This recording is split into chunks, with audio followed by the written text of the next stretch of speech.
Order, please stand for the I'll pledge tell of you the rest allegiance. later, but we had to bring it back to life.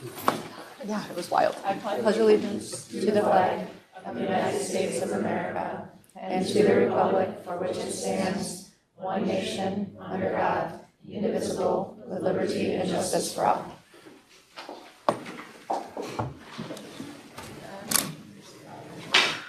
First item agenda is the oath of office of newly elected board members and the superintendent. So Ashley, if you could please stand and raise your right hand and repeat after me.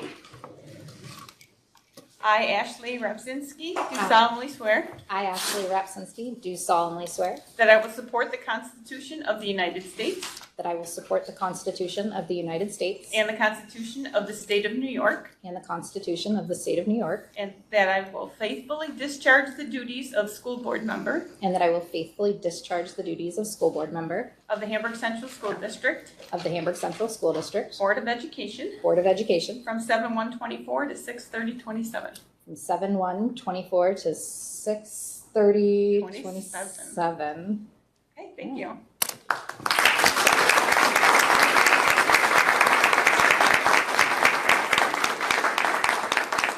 Mary, if you would stand, raise your right hand and repeat after me.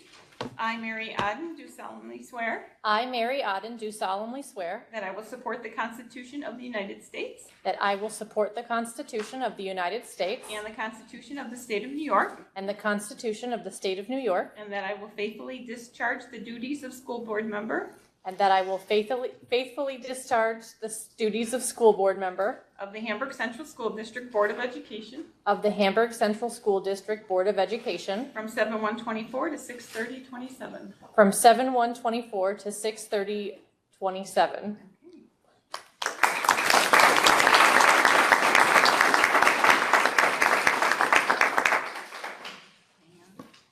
Repeat after me. I, Michael R. Cornell, I, Michael R. Cornell, do solemnly swear solemnly swear that I will support the Constitution of the United States that I will support the Constitution of the United States and the Constitution of the State of New York, and the Constitution of the State of New York. and that I will faithfully discharge the duties of superintendent of schools I will faithfully discharge the duties of superintendent of schools for the Hamburg Central School District for the Hamburg Central School District from 7/1/24 to 6/30/25. from 7/1/24 to 6/30/25. Thank you. Can I have a motion to approve the agenda? So moved. Second. Okay, all in favor? Aye. Motion by Dave, second by Tom, all in favor? Aye. Motion passed. Okay. Can I have a call for nominations for the board president? Yeah, I nominate Tom Flynn for board president. Okay. So Dave Yovine nominates Tom Flynn as president of the Board of Education. Are there any other nominations? Hearing no further nominations, the nominations are hereby closed. Can I have a motion to elect Tom Flynn as president of the Board of Education for 24-25 school year? So moved. So moved by Rich, second. Second. Second by Dave. All those in favor? Aye. Any against? Motion passes 7-0 in favor. Therefore, Mr. Flynn is elected President of the Board of Education for the 24-25 school year.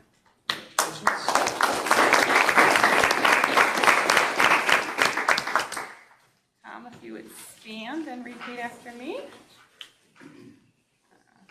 I, Thomas Flynn, do solemnly swear I, Thomas Flynn, do solemnly swear that I will support the Constitution of the United States I will support the Constitution of the United States and the Constitution of the State of New York, and the Constitution of the State of New York, and that I will faithfully discharge the duties of President and I will faithfully discharge the duties of President of the Hamburg Central School District Board of Education of the Hamburg Central School District Board of Education from 7/1/23 to 6/30, from 7/1/24 to 6/30/25. from 7/1/24 to 6/30/25.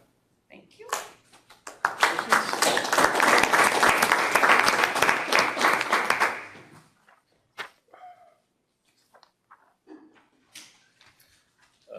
So now we do the oath of office for the district clerk, correct? That we discussed? I don't have the script for that. I need to. And we'll do all the signing after the board. I was gonna say, do we have to? You will sign it all.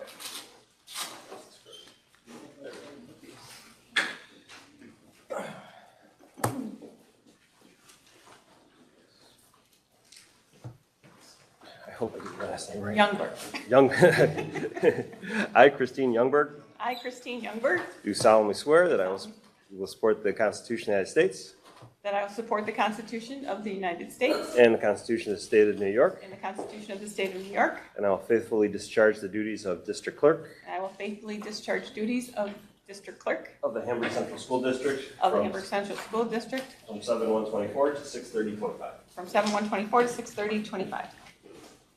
Thank you.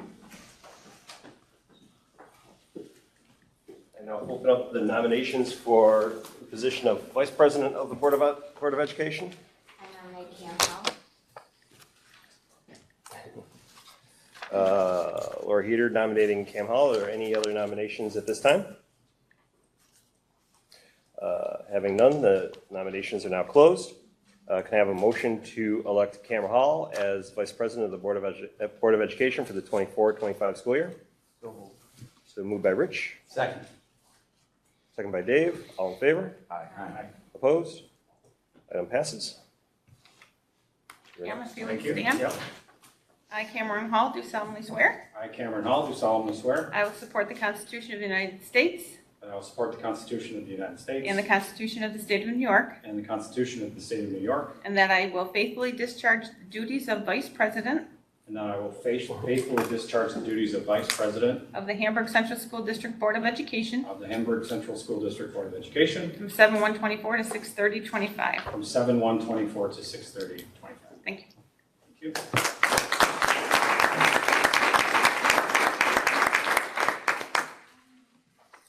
Okay, and before I start, Emma, how do you pronounce your last name? Because I'm P-Track.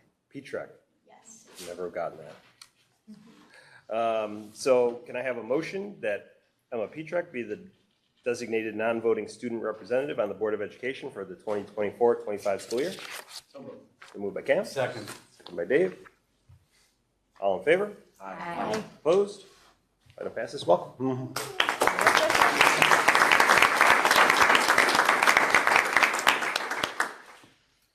We do have an executive session topic. So can I have a motion to enter into executive session for the purposes of discussing the employment of two particular employees? So moved by Laura. Second by Rich. All in favor? Opposed? Item passes. We are in executive and we'll be back.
Dave, second by Laura. All in favor? Aye. Opposed?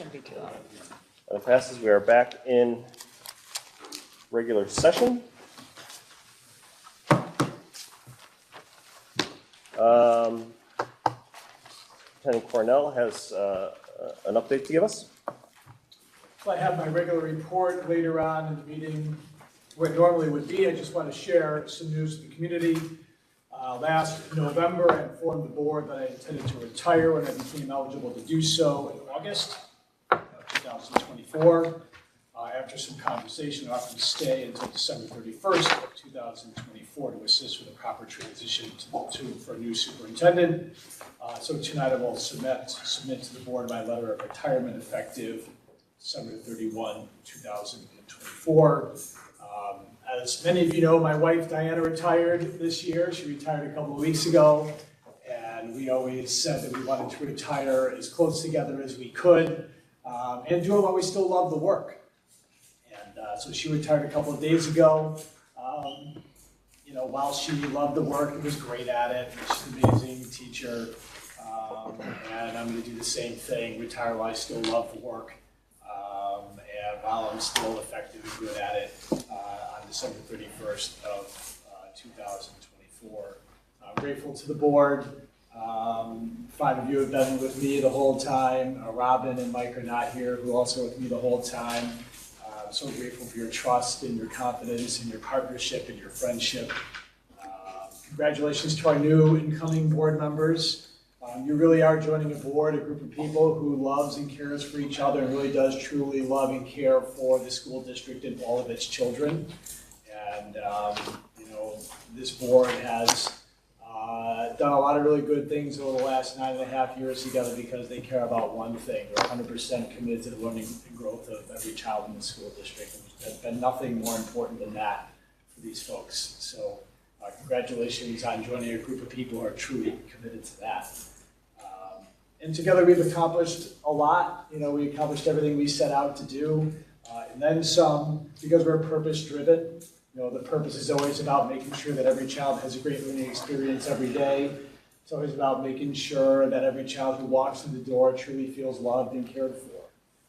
And all the stuff that we've done has cascaded from there. We really are a destination school district. People come from all over to raise their children here and educate their children in our schools. So we have an awful lot to be proud of. We are a destination school district because of the great people that we have here. We have amazing teachers and leaders and custodial folks. Like, everybody who works here is wonderful. One of the great joys of my work life and something I do every day is I get in our schools every single day, and I'm around our teachers and our kids and our staff. And we have the best team of people anywhere here in Hamburg. And I worked in great places. And I say that without any disrespect to the people with whom I work, but out of great respect to the people that work here in Hamburg. So, you know, I poured every ounce of energy and my whole heart and soul into the work, and it's been my pleasure to do it. And I'll have plenty of time for more appropriate thank yous to everybody. You know, I've got a couple of months to go. But with that, I'm going to turn it over to Tom Flynn, and he can talk about what's coming next. So as Mike just informed us of his intention to retire, which he did inform us back in November, Mike has led our district for the past 10 years, coming in at a very tumultuous period and guiding us forward at that time to become a district with a shared vision and a true culture of collaboration and leadership.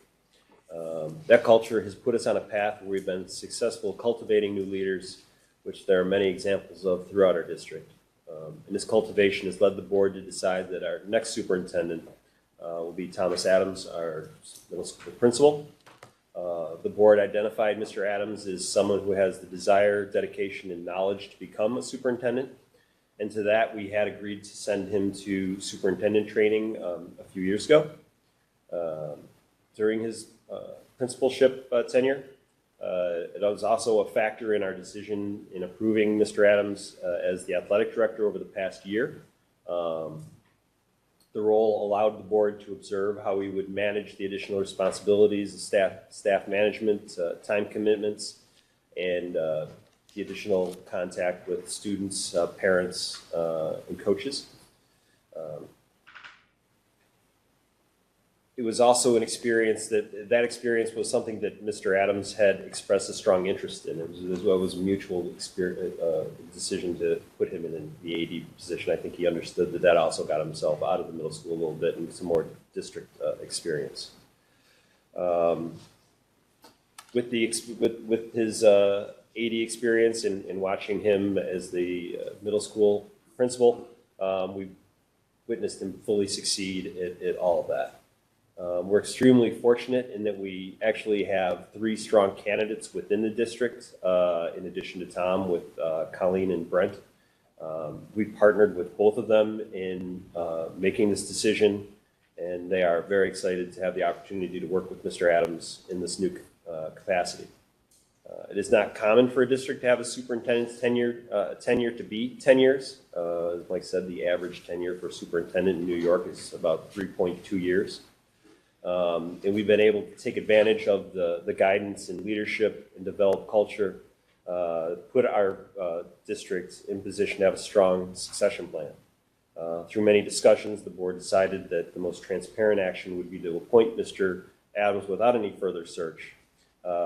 He is already accepted throughout the school community, has a strong track record within the district. Additionally, the board also recognized that the board composition would change, and we did have a desire to have our new board members at least be a part of the transition period. They'll have an opportunity to speak once we get to the actual item, but that was a board decision to include them in this. What making this decision today does for us, it allows us to include Mr. Adams in our annual board retreat, which is next week. It's going to give him full ability to be included in all district decision-making going forward for the next 6 months, which should make for a completely seamless transition once that happens in January. For the district, we are sad to see Mr. Cornell move on to this next phase of his life and have been extremely grateful for the time that he spent with us. His leadership has been amazing to be a part of. It's been something to watch and be a part of. I've learned so much about leadership since Mike's come on. We are also excited for the opportunity now to work with Mr. Adams, who we feel will carry on the values, traditions, and culture of our district while adding his own personal style.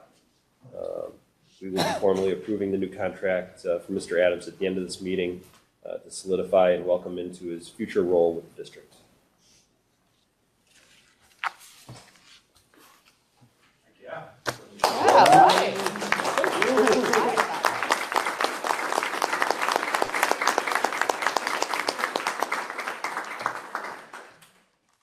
To that, can I have a motion to amend the agenda to include action item H8 to approve the current superintendent's letter of retirement and action item H9 to approve the contract for the new superintendent of schools, Thomas Adams? So moved. Second. So moved by Dave, second by Cam. Questions, comments? All in favor? I have a comment. I'm sorry? So the topic on the table is in addition to the agenda. Just the Pardon addition. me. And then we'll go through the same thing again when we. Pardon me. No. I'm new here. All in favor? Aye. Opposed? Item passes. So what that did is added to basically added to the agenda. Moving on to basically our information items, board briefings, which are basically just minutes from our last meeting.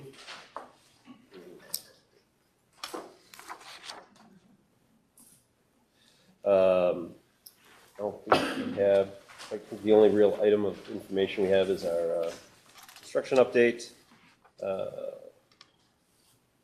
Future meetings, our next meeting is going to be August 20th.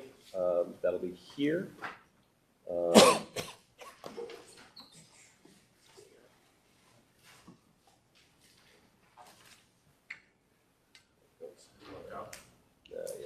It unlocked. Sorry about that. August 20th, or I'm sorry, July 18th next month is our annual board retreat. September meeting is on the 10th. That'll be at Armour Elementary, and the October 8th will be at the high school. Future meetings and such. There's a NYSBA lunchtime webinar, Foundation AIDS study.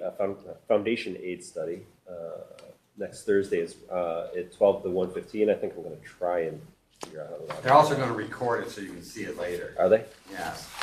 That's something I want Seems important. Yeah, it seems like something I want to be That'll be interesting with the changes in that. I think everybody's replied for the ECSB Boards and Brews at the Hamburg Brewery, also on July 11th from 6:30 to 8:30. It's a good opportunity to meet some board members from across the area. The NISBA Law Conference, it's in Albany.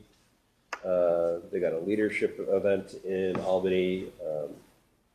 They did the law conference local, or is that That's rotating? That's NISBA.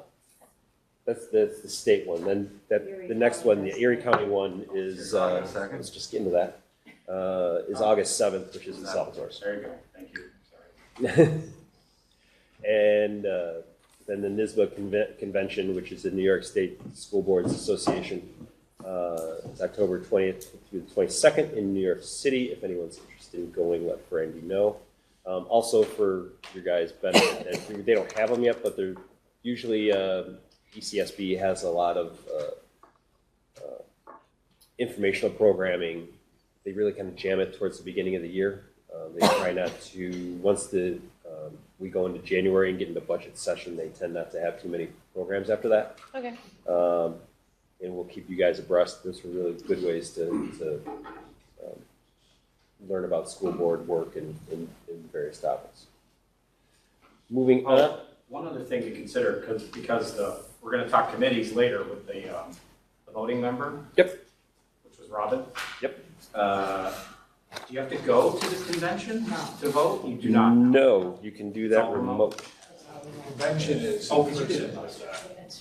Yeah, the actual voting. Yeah, Okay. I think they offer a remote option for that. Well, no, it's not. They now do it. The whole thing. They do it ahead of time. They do it online ahead of time because it takes Probably up. easier to count quorum when you're online. Well, what it is it takes away convention time from the voting member because you basically lose a full day of the convention being in the annual.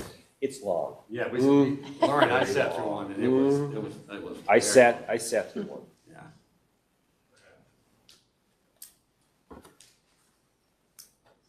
More to come on that, you guys.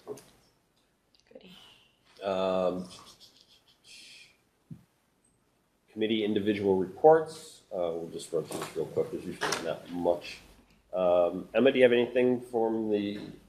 Yeah, people are like working on homecoming stuff. We have our theme. They're making flowers for their floats, and that's basically it. What's the theme? It's eras. So like different. Classic. So who has what? I don't remember all of them. The senior. I'm more interested in the seniors this year. We are medieval, Medieval. so it's like it's interesting. Oh, era is not like 80s, 70s, 60s, Yeah. 50s. One of That's them what I was thinking. Jurassic. Historical era. Oh. I like that. It's Yeah, rad. one of them's like dinosaurs. All right. Or, Oh, I like it. yeah. Like epochs. One of them's like pirates. I don't know. And then like the other's decades. Okay. I don't know who's who, but I just know we're medieval. All right. Yep. Mary, I realize it's your first. We normally this is both a update for any committees and anything things we've attended. Just kind of give you an opportunity to speak and this being your first board meeting. Okay. If you have anything. And nothing specifically related. I was a co-chair for the Sesquicentennial, and it was a big hit. Cool. Was a big hit. It was a big hit. Yeah. I'm sure everybody went, and it was awesome. Mhm. So also, I think you helped get the word out, so I appreciate it. Thank you. We do give Kayla the credit for that. Thank you, Kayla, for helping get the word out for the big Sesquicentennial. Happy birthday, Hamburg. The PTSA. Go online and join the PTSA. Do it tonight. Okay? Seconded. I don't want to go to the meeting and someone say there's a board member that is not a member. Sign up your spouse, sign up your kids. 'Cause I look. We're looking for numbers. We are. We're trying to pump up the numbers. So sign up your grandparents. It's only $8 a member. So please go online, and join the PSDA. Don't forget, do it tonight. It's for the new school year. You won't get signed up for the year that just passed. So please go online and do that. It's only $8. Now, moving to something else, if you had $50, you can join the Bulldog Boosters, and you can also do that online. They also are raising money for a scoreboard, and so they're looking for, and I can send, anybody that doesn't have the link, you should have got it, but anybody that doesn't have it, I can send it to you, or just go to the Hamburg Boosters, and they're looking for different levels of donations for that scoreboard. So I think there's two important groups, PTA being very important to me and everybody else on the board, especially Ashley, who's the vice president, but please join. You know, we really want, for a school with 3,400 students, we should have more than, 550 members in the PTSA. So our PTSA wins awards and everything else. We want to get those numbers up. So even if you sign up your dog or something, it's okay. We'll take it. So, all right, no dogs. All right, just, you know what I mean. Pump it up. All right, thank you. Not much. We had graduation last month, which I thought went off excellent. Timing was good. The speeches were great. Weather was fully cooperative, and I think everything, at least from what I saw, went off pretty much without a hitch. I thought that was one of our smoother graduations, actually. Nobody was running around like a chicken with their head cut off trying to figure something out. On a personal note, I would like to, I genuinely appreciate the board voting me as president again this year. Very personal to me this year because my son is a senior, so it's awesome for me to have the opportunity to be able to be up on the stage next June with him. So I really appreciate you guys. You earned it, Tom. That's all I got. I would echo the sentiments of graduation was just phenomenal. It's one of my love that we're back on the field. I hope that can continue every year. With respect to committees, I know we're going to discuss that later and moving some around, but the Land Development Corp continues, the IDA. We have actually another public hearing tomorrow for another project in Hamburg schools. So good, it's been a slow year, probably a slow 2 years for the IDA. Obviously construction costs and cost of borrowing is very difficult for people to develop. So the big projects aren't happening like they used to, but there's still a lot going on with the IDA, and Sean Doyle works really hard to build Hamburg, and not only in the village, but also in the town, and build up jobs and try to attract people here. So I just wanted to give him a shout out because he doesn't get very often. So that's it. I also love graduation, and I know it was a ton of work. Some of you guys were on the field at 6 a.m. getting things all ready. Brent, thank you, and everyone else who helped make it such a beautiful event. And also, just being at different graduation parties and hearing the parents and the kids that were there all talk about how much they love being on the field, and glad that we were able to have it there. So all really good things. And also just really looking forward to the retreat next week and having 2 new board members and being able to collaborate a little bit on some of the things that we're going to get to talk about is always a highlight. It's one of the things I do every year, so I'm looking forward to it. I'm looking forward to it as well. And congratulations to everybody that worked so hard on the graduation ceremony. I heard it was a great success, so I'm happy to hear that. But as far as any committee meetings, I haven't had one to report on, so that's all for me. Ashley? I also obviously don't have a committee since this is my first board meeting. But moving forward, I'm super excited to join a committee, and we'll maybe be looking to ask, I'm looking over at you, Seat Buddy, if there is a way to potentially record our meetings so that people can watch them back. That means I have to join a committee to help with that. I'd be happy to look into that in the future with you. I don't know if that's a you or somebody else, but I know a lot of districts either have a recording or like a YouTube video of what was going on so that people who are unable to be here or stream it live at the time can do that. So just something I'm tossing out there. Thanks, guys. We currently do it. It's already, we keep them as a recording. But Just design- don't publish them. Yeah, nobody has access to them. Right, unless it's requested upon our FOIL. Does it have So- to, I mean, like, seems silly to have to foil when all the other ones are online. Those are just two ways. I'm thinking people have requested it and we've shared it with them too. I don't So, even think people knew yeah. they could do that. To just Just make different that ways, public. that's all. Post it somewhere. It's not, I mean, unless there's like a technical reason, it's not nothing to hide. That's what I mean, like, they're public, we're here. But if It's a it board means like decision. putting a, 10 meg file online or something, then No, people just usually do it like YouTube or something. We can talk later. Just throwing that out there during committee time. I don't think there's any objection to the idea. It's not here. No, sounds good. Yeah. Good? So I got a few things. I got a nice letter from the Springville Kiwanis about Matt Maraglia, one of our great teachers.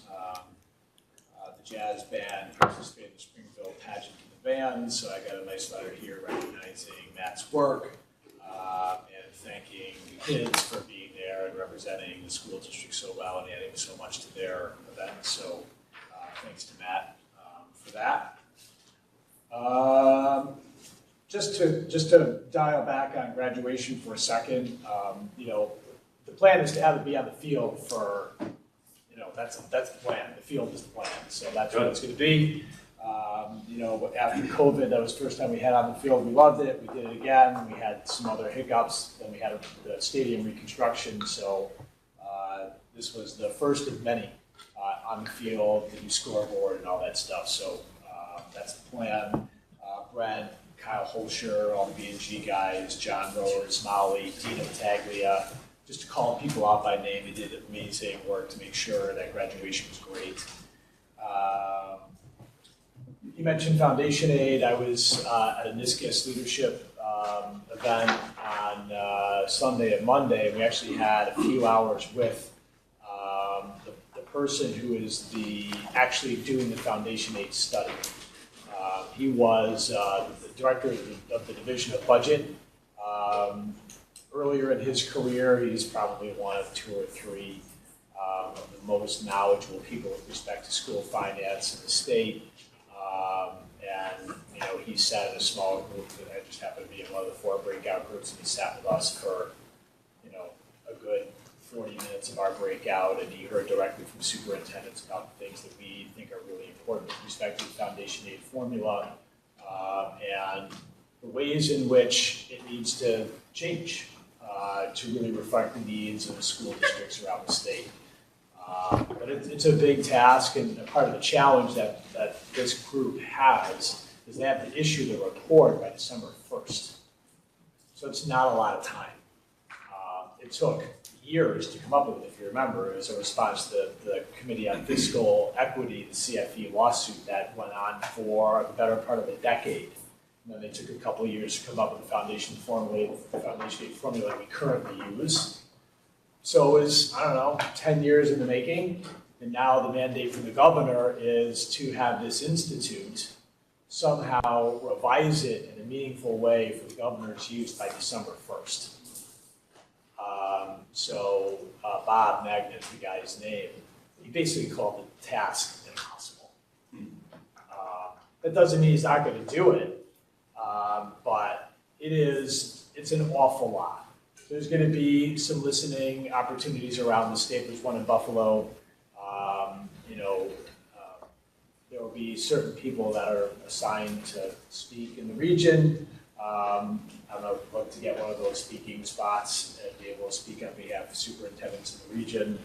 There's lots of other people who want to. I don't know if they'll pick me or not, but I've done a lot of work around the region on Foundation Aid, helping superintendents understand how it ran and didn't run for all those years before they finally funded it. So I have a good line of sight into the conversations that are happening around the alterations to the Foundation Aid formula, and I'll share with the board what I know as I come to know it. So that'll be an interesting project for a couple of months. I took a ride by Division. As you know, the village is building a 185-foot water tower on land that they bought behind the middle school, kind of in the corner over near Family Lumber and the nursing home.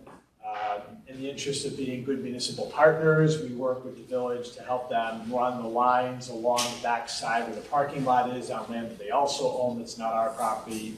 Then they're going to come down Division all the way to North. That way, they had other options, but they would have cost the village $2 to $4 million extra, costing those taxpayers more. So we were good partners with the village and tried to help them find a way to get the lines run, so that it would be the most cost effective and frankly best in terms of water quality, fire safety, and all that stuff. So I went to Brent and I and Lou went to the construction kickoff meeting last week or the week before. They mobilized yesterday. I took a ride over there. There's some equipment over there. They've got the lines painted out where they're going to cut. But the hope is that they're going to get everything cut, dug, lay the lines, restored, and up to past Legion over to North before school starts. That's the hope. So I talked to the mayor this morning. He has a good sense of optimism. So we'll see. This is the same contractor that did the other water line work in the village, and they seem really optimistic they're going to be able to do a good job. We'll have a plan around it. Like, if it's not done, it's not done. We'll figure it out. It's not the worst thing we've had to figure out when school starts. Just information to be aware of, but nothing to worry about. At the same time, there's going to be some additional paving work at the bus loop, so where it comes out to Legion. There's a couple of triangles that need additional paving. And one of the things that we can do is we can piggyback off bids. I think it was an update to you guys maybe last week. We're going to piggyback off the village's bid for asphalt paving and get that paving work done that we need over on the bus loop for way less than the cost to mobilize a contractor out and that kind of stuff. We've done it with sidewalks and stuff like that in the past. It's a great deal for us to do that. So that'll happen. I don't even know, I think they'll tell us when, obviously, but it's kind of based on their availability and when they can have extra, room on the truck for the blacktop we need and mobilize the equipment over on the other side of the property. We're going to get some more information about change orders. Dave asked a really good question at the last meeting about change orders. I was kind of prefacing the guys will jump in when they do their report. But change orders happen when it's owner initiated. So like, hey, we found a gas tank, we need you guys to take care of it. That's an owner initiated change order. It's like if you're redoing your kitchen and you decide you want marble floors instead of laminate, it's an owner initiated change, and you figure out how much it costs to do it. If the price is right. The one thing I'll say, again, just by way of introduction, the guys will get into the details and Brett will chime in too, but we've had, a couple $1 million of extra work done, and the contractors have paid for about $1 million of it, and we've paid for about $1.2 million of it. So our contractors have been enormously cooperative partners, and Dave and I had a conversation about it earlier today too. Fly, I'm going to name this fly. It's just around here. It's like a pet. But I'm just so glad Dave asked the question, because it's a question I think a lot of people have, and unless you do construction on a scale like this, it's hard to, there's just a lot of zeros in there. But there are things that we need done additionally that the contractor does, and then we agree on a price, and then it gets done. And like I said, our contractors have been enormously cooperative in getting that stuff done, and Turner has done a great job of making sure, because the worry always is this work actually outside of the scope, or should they be doing it because it's in the scope?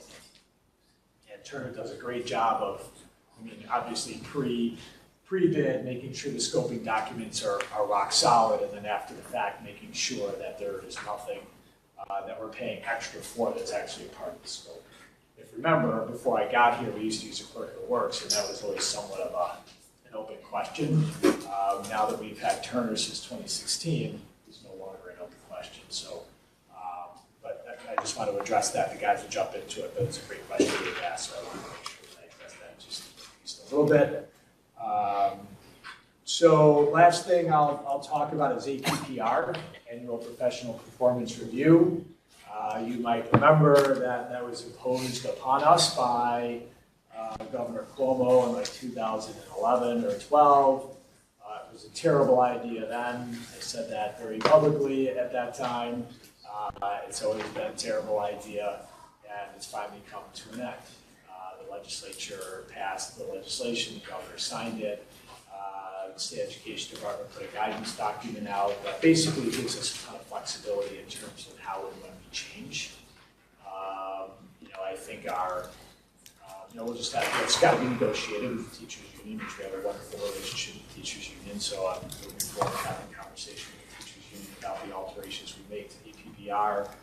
You'll remember the timelines were onerous. We missed one, lost $480,000 in 2012 or whatever it was, which we got that money back in 2017, I'm proud to say. This time the only deadline is you got to submit something by like 2030 or something like that. So there's plenty of time. I think, we might negotiate in public, but we have a great relationship with the teachers union. And I think we agree that we're good there, and we'll figure something out that makes sense for everybody. But just know that that's something that it'll be a topic of conversation over the next 6 to 12 months, I'm sure. Just wanted to raise the topic here at the table. And then like Laura mentioned, we have our administrative retreat next week, Monday, Tuesday, Wednesday, board retreat Thursday. Great opportunities for us to get our heads around some bigger topics. We're going to spend some time talking about a book that we're reading together, Anxious Generation, about cell phones and social media, the impact that it has on development of teens in particular, and the effect that it may or may not have on the higher instances of anxiety and depression among our school-age kids. It talks about lots of other things too. It's not just about cell phones and social media. It doesn't mean we're going to do anything, specific about, that in the moment. It's just we're going to do what we always do. When we have something to discuss, it's worth spending some time talking about as group administrators. Dig into the topic, be thoughtful, be informed, and then make some recommendations about some courses of action we might want to take. And I think really what we're reading so far boils down to just educating kids and families about this stuff. We also have Denise Jones coming to join us on one of our days for a couple of hours and talk about welcoming and belonging and things like that. She's been a good partner for us. We want to bring her back and have some time with her again. So we're excited about that. We're excited about Thursday for board retreat. So lots of cool stuff coming up that we're excited about. I apologize, I'm out of turn, but I did have one other item to bring up. I got it sitting in front of me. At last month's board, at the roundtable, we had a discussion on New York State Education Department's proposal to change the rules around having girls and boys play on Mixed competition. Yep, the mixed competition.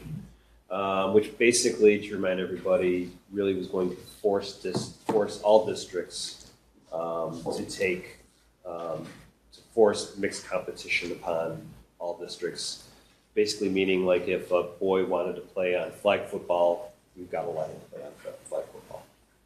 Currently, that is at the discretion of the districts, where you take a look at the individual sports and whether or not the district provides an equal sport for both boys and girls.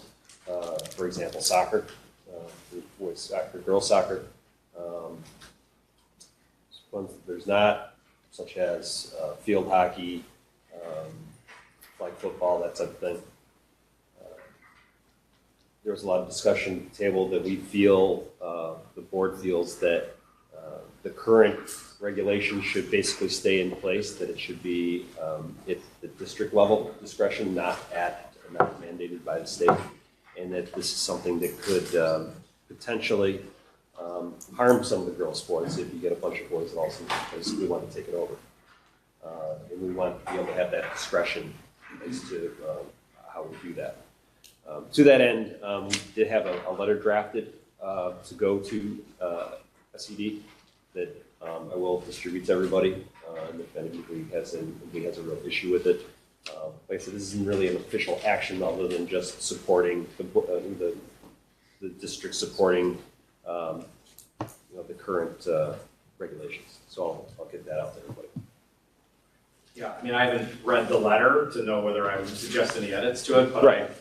I just got it tonight, so that's vehemently why. support the idea of sending a letter that states our position to that effect, so. I'll get that out there. It's referred to a resolution. No, we're not going to do a resolution. We're just going to do a letter to SED, stating that Hamburg requests that they basically adhere to what the current. There really isn't a need for a change, as we discussed. I'm not really sure where the impetus for this came from. But I just wanted to let everybody know that was not something that got forgotten, and I'll distribute the letter that's been drafted, and if we're all good with it, then we'll pick that up. Moving on to our capital project update. Construction guys. All right, so as usual, I'm just going to give kind of a high-level point update here from the report itself. Just quick hitters on schedule. As far as wrapping up phase one, you can see out in Howfield we have the lights. New lights are actively going up this week. Should see a crane out there tomorrow taking down the old existing fixtures, and the new ones going up towards the end of the week. The track around Howfield is also being redone. As most people know, that crew had to take off for a couple of days during the holiday weekend, but they're supposed to be back after this next rain event to keep going on that until it's complete. Mid-July, we're targeting the end of next week, hopefully be done with that work. Outside that, a few other miscellaneous items, just finishing up with phase one, landscaping beds, getting some perfect done and rocks and plants into those. And then a couple punch list items, which is basically just padding on baseball, softball complexes, a couple other items. As far as phase two, we're cruising along pretty well schedule-wise. Everything that's slated to be done at the high school this summer is on track, including the stage remediation of new rigging to be open on time for September 3rd there. We're also doing a bunch of the, going after remodels and the new HVAC in what we're calling the 100, 200, and 140 and 240 wings. Those rooms are under heavy construction. If you walk them right now, you look in there and see plastic and ceiling's gone, floor's gone. Those are on schedule to be complete and up and running on the new glycol system by the time school kicks in this year. Likewise, over at the elementary schools, including this building, all three odds are on track. This one to be open by September 3rd, along with the music and art spaces. The one delay we're running into, so everyone's aware, a lot of the administration and teachers of those spaces are aware of it, but those music and art spaces, as well as the Boston Valley Nurses Suite specifically, we're having a delay to casework, basically the cabinetry that goes into those rooms. So right now we have it worked out to accommodate temporary means as needed in some of those rooms, as well as utilize, I think, Tinker Tank rooms at a couple of schools for the art rooms potentially. Those are slated to get on site in the end of September, early October for install. So the rooms will basically be completely done other than cabinetry. We tried looking through other manufacturing means, different manufacturers and vendors nationwide. We were talking to people out of Missouri, Tennessee, but as far as cost and schedule, it was too big a lift to find someone that could really meet the needs. So it's a nationwide issue. It's just the lead time is not unusual. It just came in bad a little bit, basically. So that is the one piece of scope that was hoping to be done by the end of the summer. That's going to bleed out a little bit into the school years. Regarding phase three and the planning for it, we've gone through the preliminary planning as well. We're now moving into a kind of facilities committee meeting and fine tuning to figure out the exact scope of alternates and costs. And that's on track to meet the schedule for submitting to SED later this year. Yeah, we'll be submitting in early February. That's the plan. That'll keep us on track for opening hopefully in November. Other than that, financials have been updated to date. Phase 1 is still trending about the same number, just under 16 million as of today. The big thing to fall off of that was that it was north of 16 million last report. The bathrooms that we're anticipating a few $100,000 of cost to fix, we got down and out of phase 1. It's basically considered a phase 2 cost, and we also got it down to the point where it would be covered by grant money. So that fell off this update, along with a couple of changes we've been tracking that we're able to make over with the contractors. You'll see we did provide an update to phase 2 in here. This is just potential change orders at this point, but there's 10, we're reporting out 10 this month at this point. Project worth $375,000. Those are again some potential requested adds or changes to the scope, some room finishes, as well as that bathroom moving out of phase 1 into a phase 2 figure. Some flooring and ceiling and lighting upgrades that we're thinking about doing while we're in these spaces working on. And then also updating the attended controls contractor in this school from JCI, who's the existing service provider for the district, to UNS. We're trying to transition all the buildings over time. So there's a bit of a cost with all the upfront engineering and integration work they have to do to take over a building. So that's also captured here as the potential added cost to bring UNS into Armor, which makes sense because we're doing the whole boiler system here. In lieu of doing it at Boston Valley or Charlotte, we're really only touching a couple of pieces of equipment. We're thinking about going forward with UNS here in this building. Construction updates, just going off the pictures there we have now. So what you're seeing going from left to right, top to bottom, that is the Armor boiler room basically demolished in the top left. To the right there is the Armor odd with all the seating and flooring removed. Next step there is going to be getting the glue off those floors, getting any work done overhead and on the walls, and then we'll come in with the new flooring and chairs will be the last thing in. The bottom left is actually the brand new equipment pads at the Armor boiler room, so you're looking at the same space above there, a new pad where the new boiler is going to sit with pumps as well. Same thing to the right there below the auditorium. That is a new ADA seating area that was required to bring this space up to code. That little concrete pad you see for there will accommodate that. Top left, again, is prep work for a new sidewalk to the Boston Valley Auditorium. To the right of that is the new sidewalk poured in.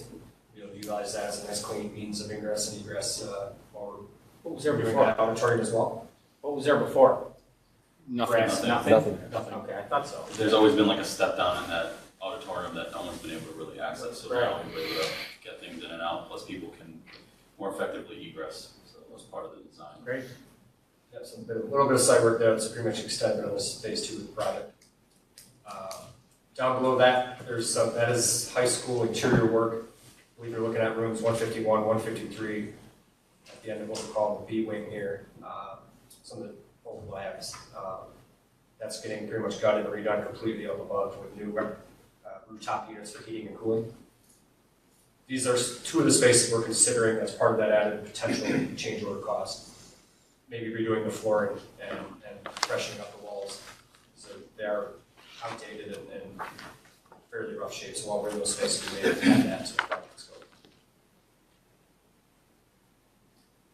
Let's see, so up above here, so the top 2 pictures are, I forget which elementary school this is, but that's an art and music classroom in one of the elementary schools.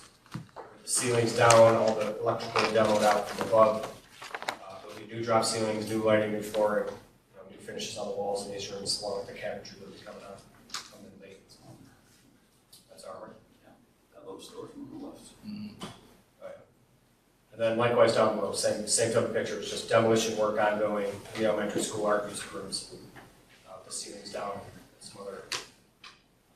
some other work ongoing. So we're basically in the demolition phase. We'll be getting into new finishes in the next 1 to 2 weeks. You'll see some pictures of the work going up. I'll just say this too. One of the things that we did at some point in the summer, actually it was the day of our board retreat. The location doesn't make it super convenient, but we're happy to take board members around and check some of the work out. Carve out an hour or something, and grab the hard hats and just walk the spaces. We can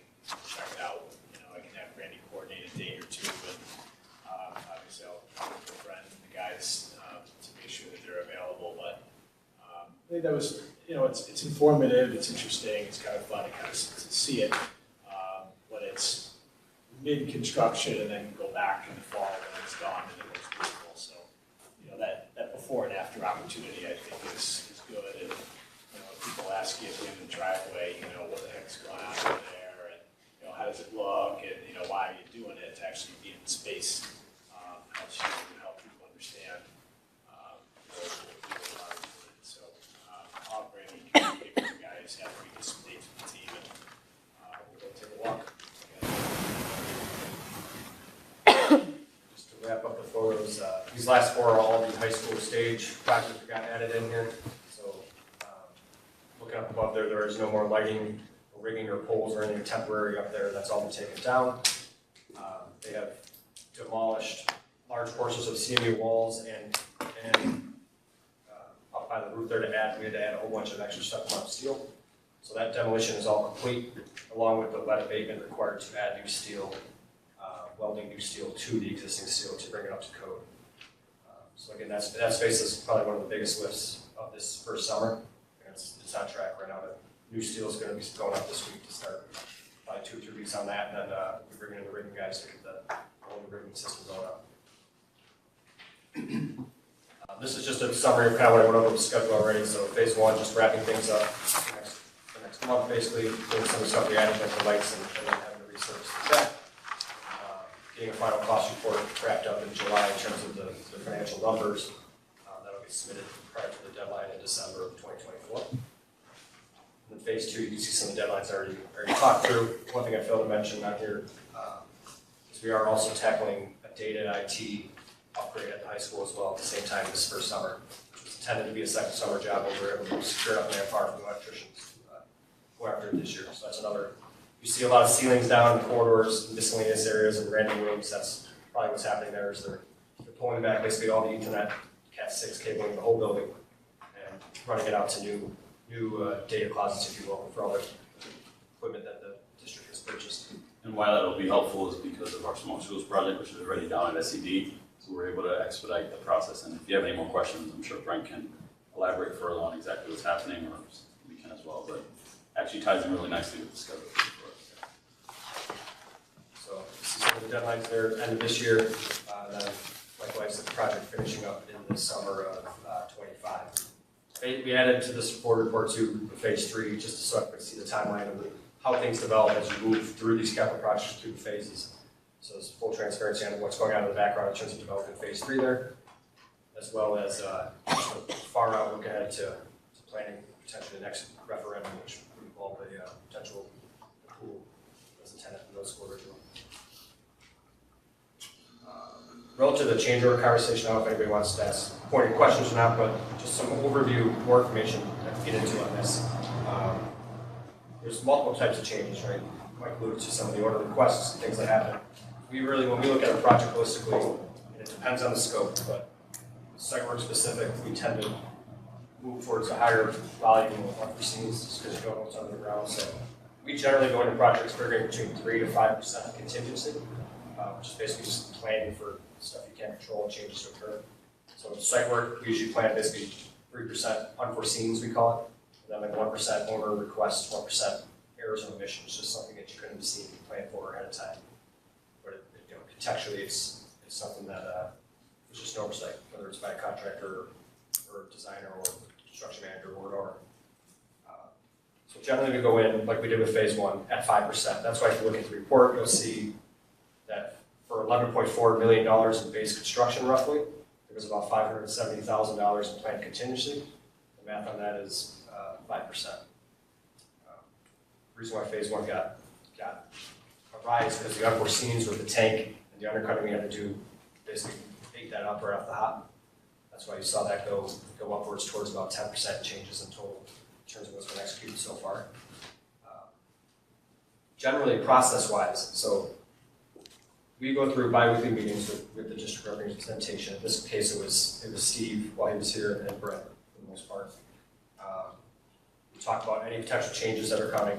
We write letters to the district that Mr. Cornell reviews and signs off on if they're okay with it. We keep folders that back up what that PCO letter represents. Again, a PCO is a potential change order. So that could be anything from photos to letters to notifications to reports, maybe not, reports from a geotechnical engineer saying that the soil's not good enough to support a busing. We compile all that information while we're going through that process of vetting a change order proposal from a contractor. We hold weekly or bi-weekly meetings on those with the contractors that someone like Brent or Steve would sit in as we go along. Once we think we've negotiated something down, we basically write the change order itself, which first goes, basically we write it, we sign it, as long as it falls within the district's limits. The architect reviews it, we all collaborate on it, and it goes to the district for ultimately gets signed off by the superintendents and the president of the Board of Education. At that point, they become legitimate and they get added to the monthly pay applications that contractors submit to the district, because they're under contract with the district. And that's, at that point, that's when they're approved and paid out, basically added to their pay applications at that point. And that's why you see all those steps of that process is why you'll see those numbers go up, go down.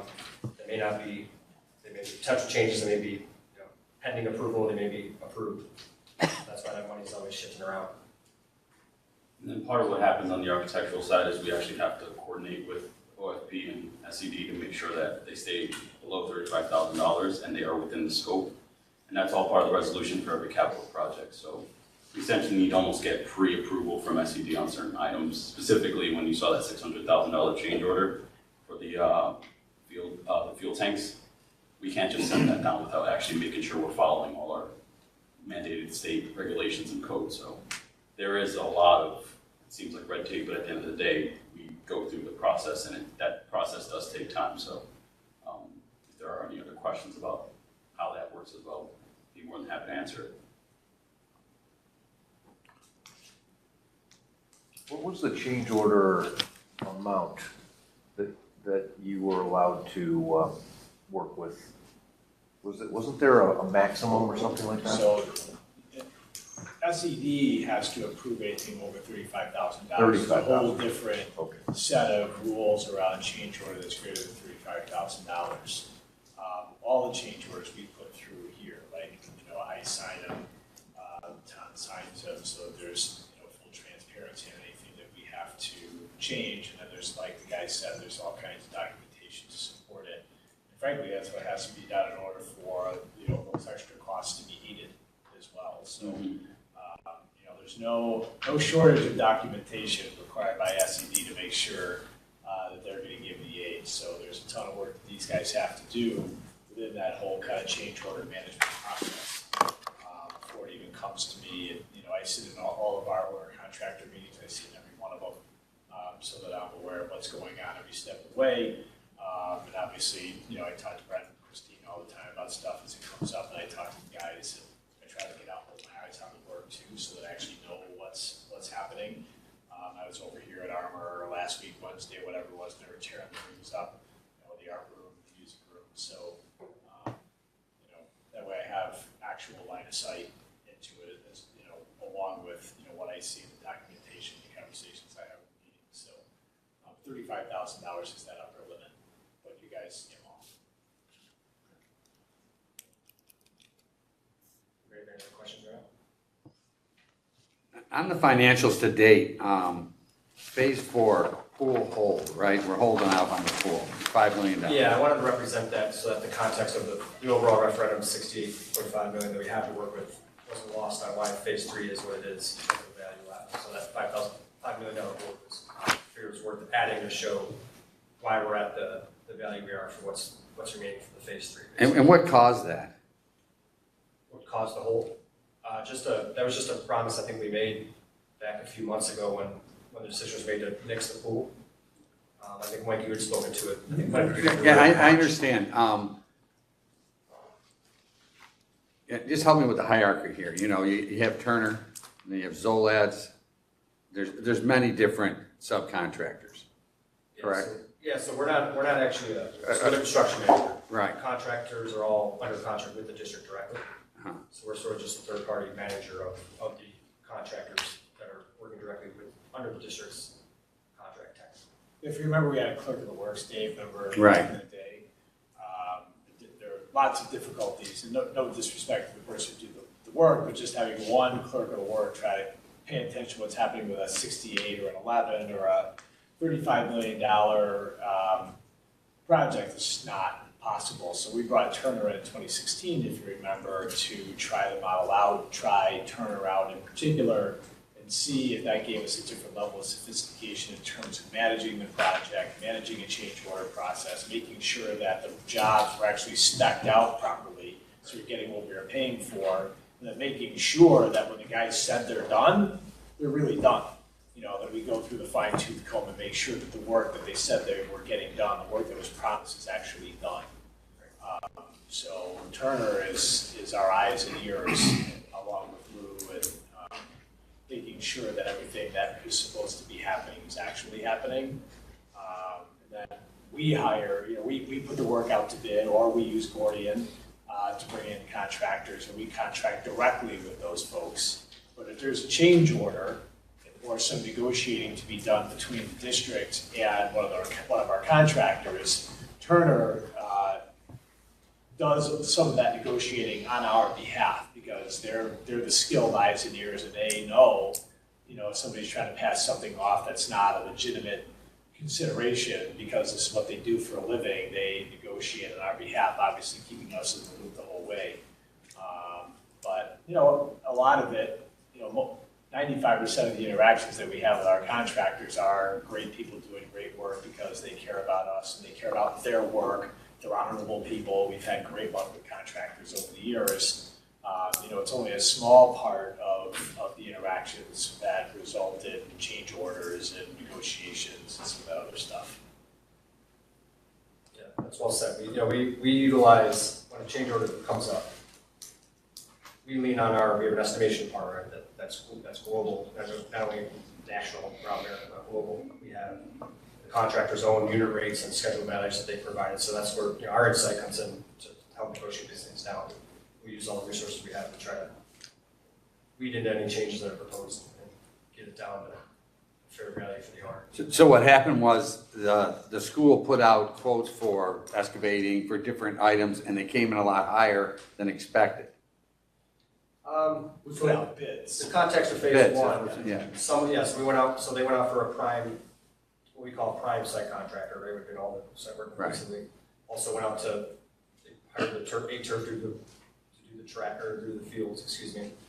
Record 10 to do the track. Those are all co-ops that were directly to the district again, or sorry, HRF was a co-op.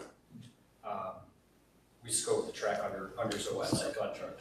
Yeah, but it did come in. The original numbers actually weren't, for phase one, weren't that out of line with our estimates. It's really the changes that drove it above the original plan. I mean, I think it was about $1 million over the original estimates. For phase one. For phase one, right, which represented a little less than 10%. I think it was 8.7% over when that came in, when we made it work. And most of that was the tank. We're talking original numbers, so from the very first estimate when the bids came in for phase one, we were about 8.7% over estimate at that point in time. Before we got to a tank, Before there's still $1 million. So it was more expensive. Phase one was more expensive, then we found a tank, which made it more expensive. Yeah. And then we got the quotes for the pool, which were more than we anticipated. Well, we knew the pool was gonna be a lot. What happened was we started to look at the costs For everything phase else, one phase two. and phase two, because the boiler work and the other stuff was more expensive than we believed was gonna be the case. And remember, that was happening, you know, for all the other districts too, who were in the same boat. Right, I skipped the boiler, which was probably a bigger driver. Yeah. Even phase one. It's a big driver. So what we said at the time, I think it was January, we had the board meeting, you know, we talked about setting aside $5 million from the original $68.5 million for the pool. Because one of the things we've also said, we said in our umbrella committee meetings and at this table many times, you know, there needs to be another referendum.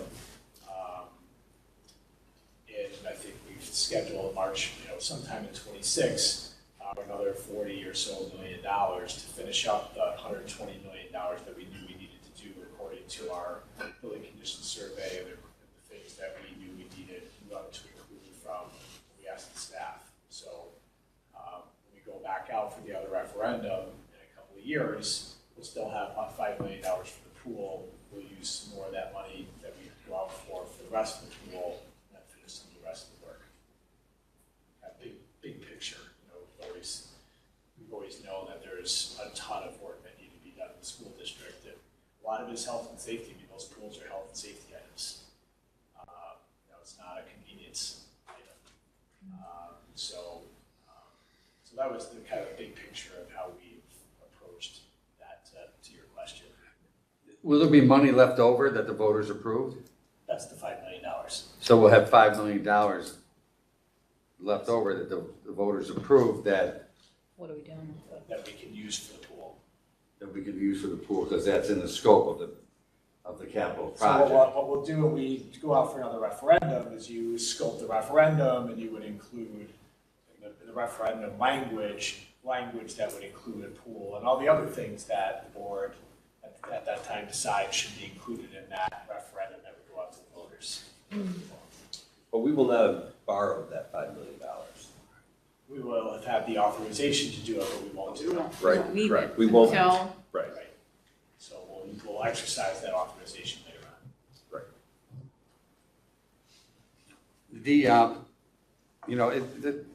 When you look at change management, it says total PCOs 106. Okay, that's an increase from last meeting. And then it says pending change orders, approved change orders, and then change orders paid by allowance and voided change orders. I don't want to get into too much into the motor here, but it's tough for me to understand what those are, I mean. So voided basically means, we can open up a PCO for anything that we believe could have a potential cost to it. So let's be clear about what a PCO is a pre-change order. Right. Yeah. So that means nothing's been spent, and actually nothing's actually been signed by me or Tom. That's Turner talking to Brent and whoever saying, this is something that we ought to at least look at. So if they come to me and says, in an amount not to exceed $20,000. So I sign it, that's basically, okay, go ahead, see what it's gonna cost, and then we'll come back and decide later on if we're really gonna do it or not. So effectively, the No, go the ahead. 106 and the values there are what Mike just said, moved to. Anything that was potential change, that we'd at least wrote a letter of a not to exceed value for. Then we get into it, it may be an order of choice to not execute on the potential change, or may be able to make it go away because we find in the scope of work or contract that they own it, that they should be doing this at no cost to the owner. That's where the voids may come in. So one that never had any cost, at the end of the day executed, and then contracts goes as a void. Allowances, there are things called scope allowances or contract allowances that, again, are another layer that we can protect the owner and building them into the upfront scopes and contracts. Because what those allow us to do is basically ask for that amount, dollar value of work with no markup. It's already built in, so they have to honor those allowances.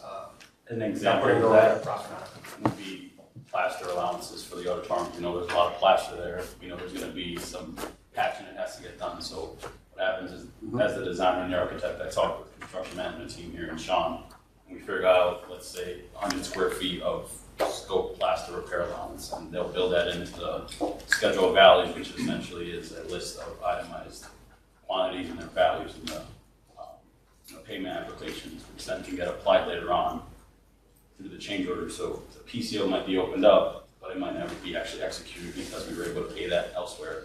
There's also the ability, as you noted, sometimes you trade things, you talk through the contract with the construction management team, so there's all types of ways to get rid of some of the project change order, potential change orders. Were any of these change orders involving asbestos or lead radiation? Not in phase one. For phase one, no. No, okay. There was environmental involved, when we found the tank, we Right, that I installed, understand, right. involved for environmental purposes. Right, but it but wasn't for never, asbestos. we ran into asbestos or lead and didn't realize it. There was no lead or asbestos in this school, right? In the school? In the school? Yeah, There is. there is, oh, okay, by the boilers? And those are things that we've tested. We've had our Stoll Environmentals, our abatement contract. Right, but that's, they weren't change orders. They're not changing. They're right, I understand. They're identified on the documents. Right. And that's something that we engage with as our consultants to figure out what could potentially be a risk. We own that, and we make sure we mitigate as many abatement issues as possible. They come up occasionally, but we do our best to make sure the design encompasses that. Yeah, all right. Because those are typically large value change orders if needed. All right. Thank you. No problem. Thanks, guys. Moving on to district safety plan presentation.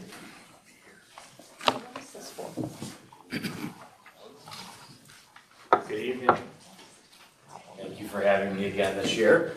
Most of you I know, for those of you that don't know me, my name is Pat Fitzgerald. I'm the Chief of Police with the Orange Park Police Department and also the District Safety Officer.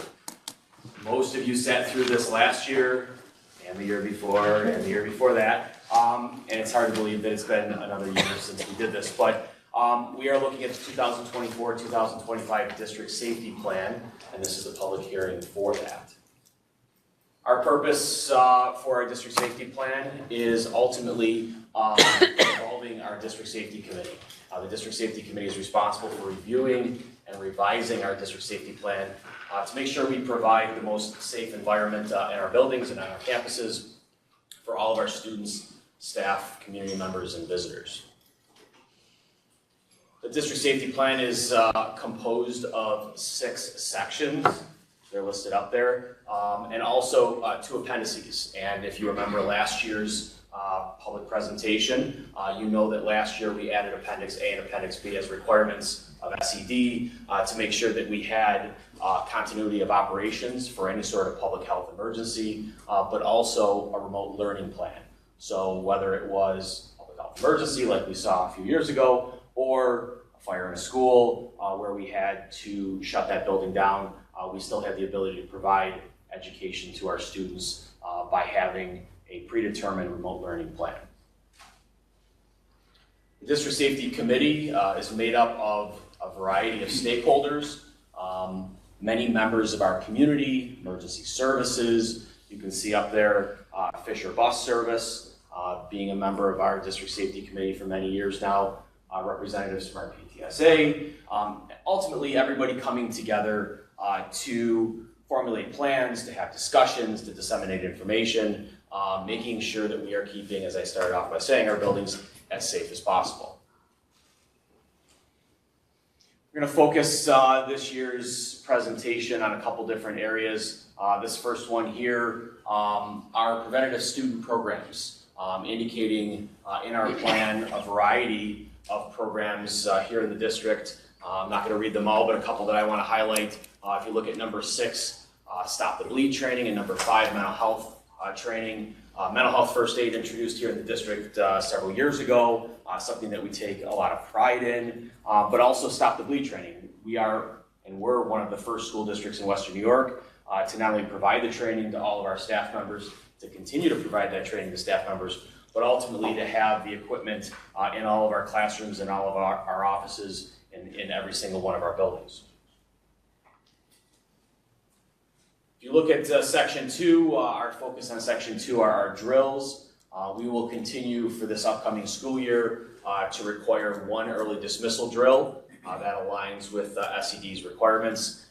8 fire drills, 6 of them completed by December 31st, with the remainder completed by May 31st.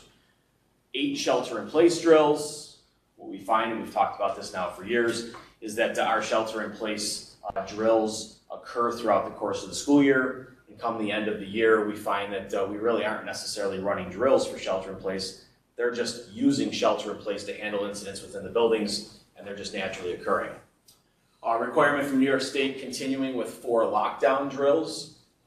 We want our first drill completed by October 4th, realizing the beginning of the school year is extremely busy, but making sure that that drill is done with the following 3 completed by May 31st.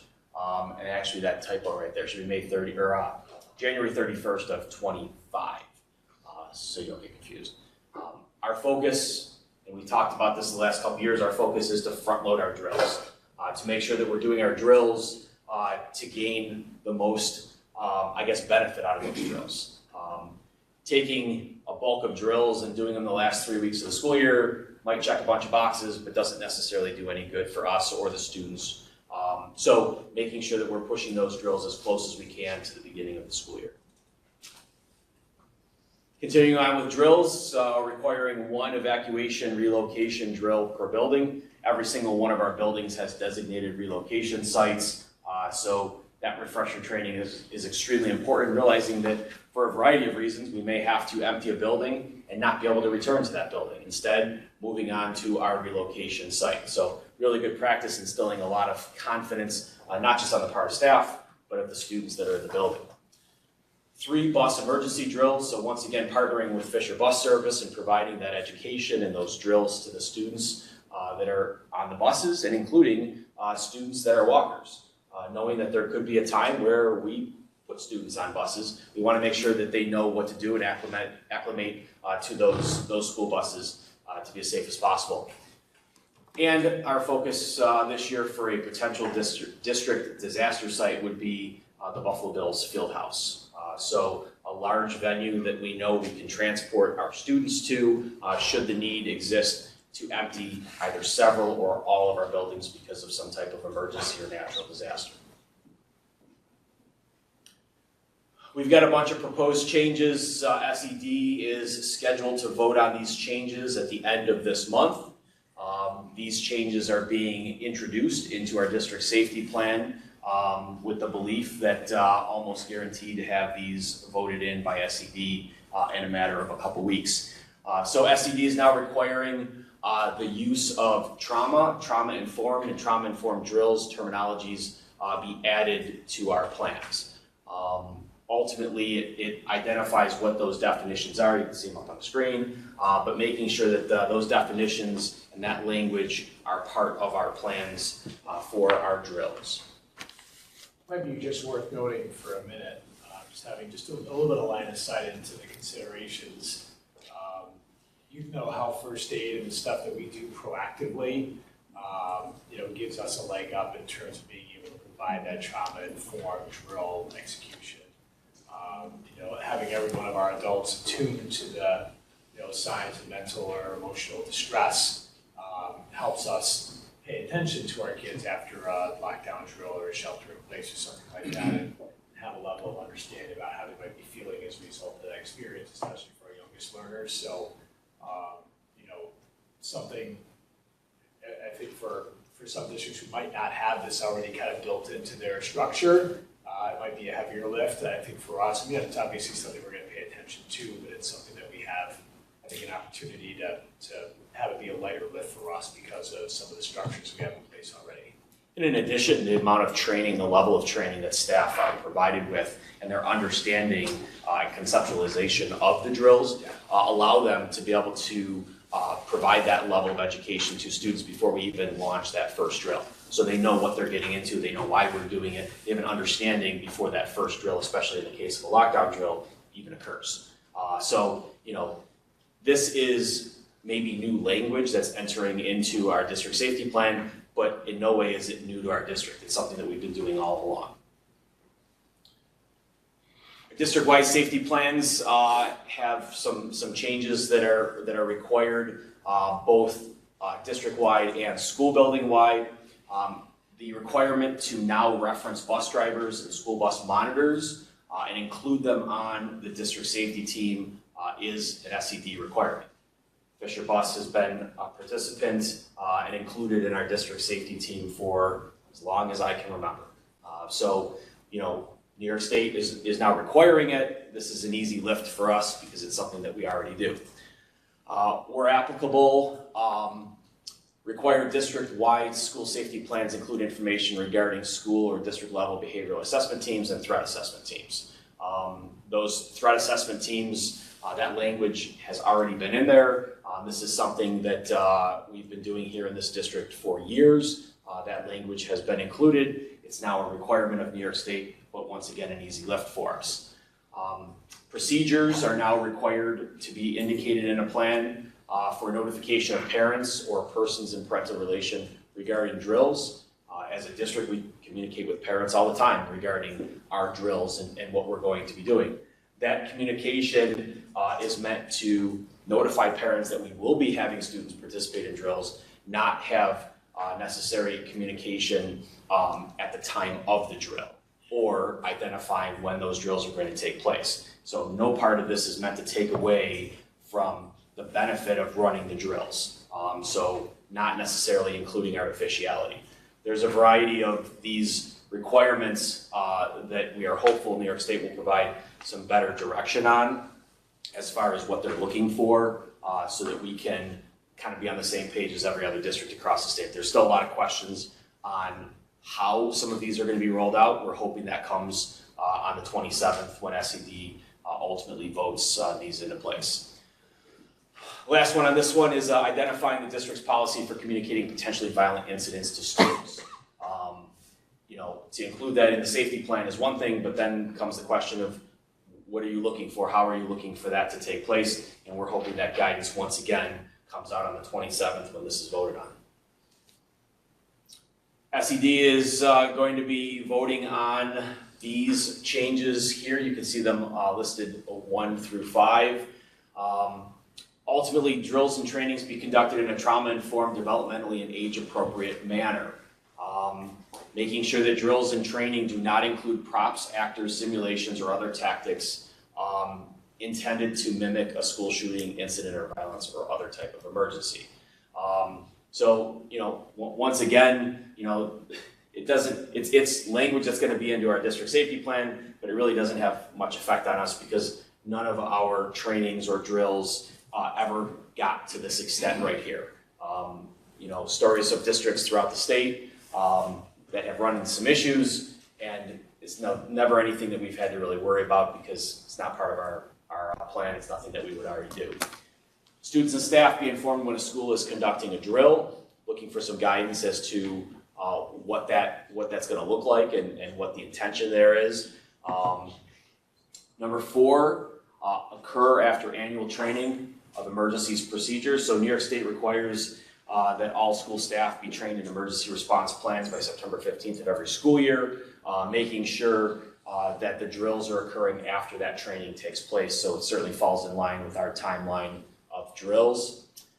Be completed on different days of the week and during different times of the school day. So once again, making sure that school districts are not doing a lockdown drill at 9 o'clock on the first Monday of every single month, where everybody knows exactly what's going to happen and when it's going to happen. So, our drills are all over the place, ultimately taking into consideration that building's calendar, but language that really, once again, not a heavy lift for us because we're already abiding by what they're requiring.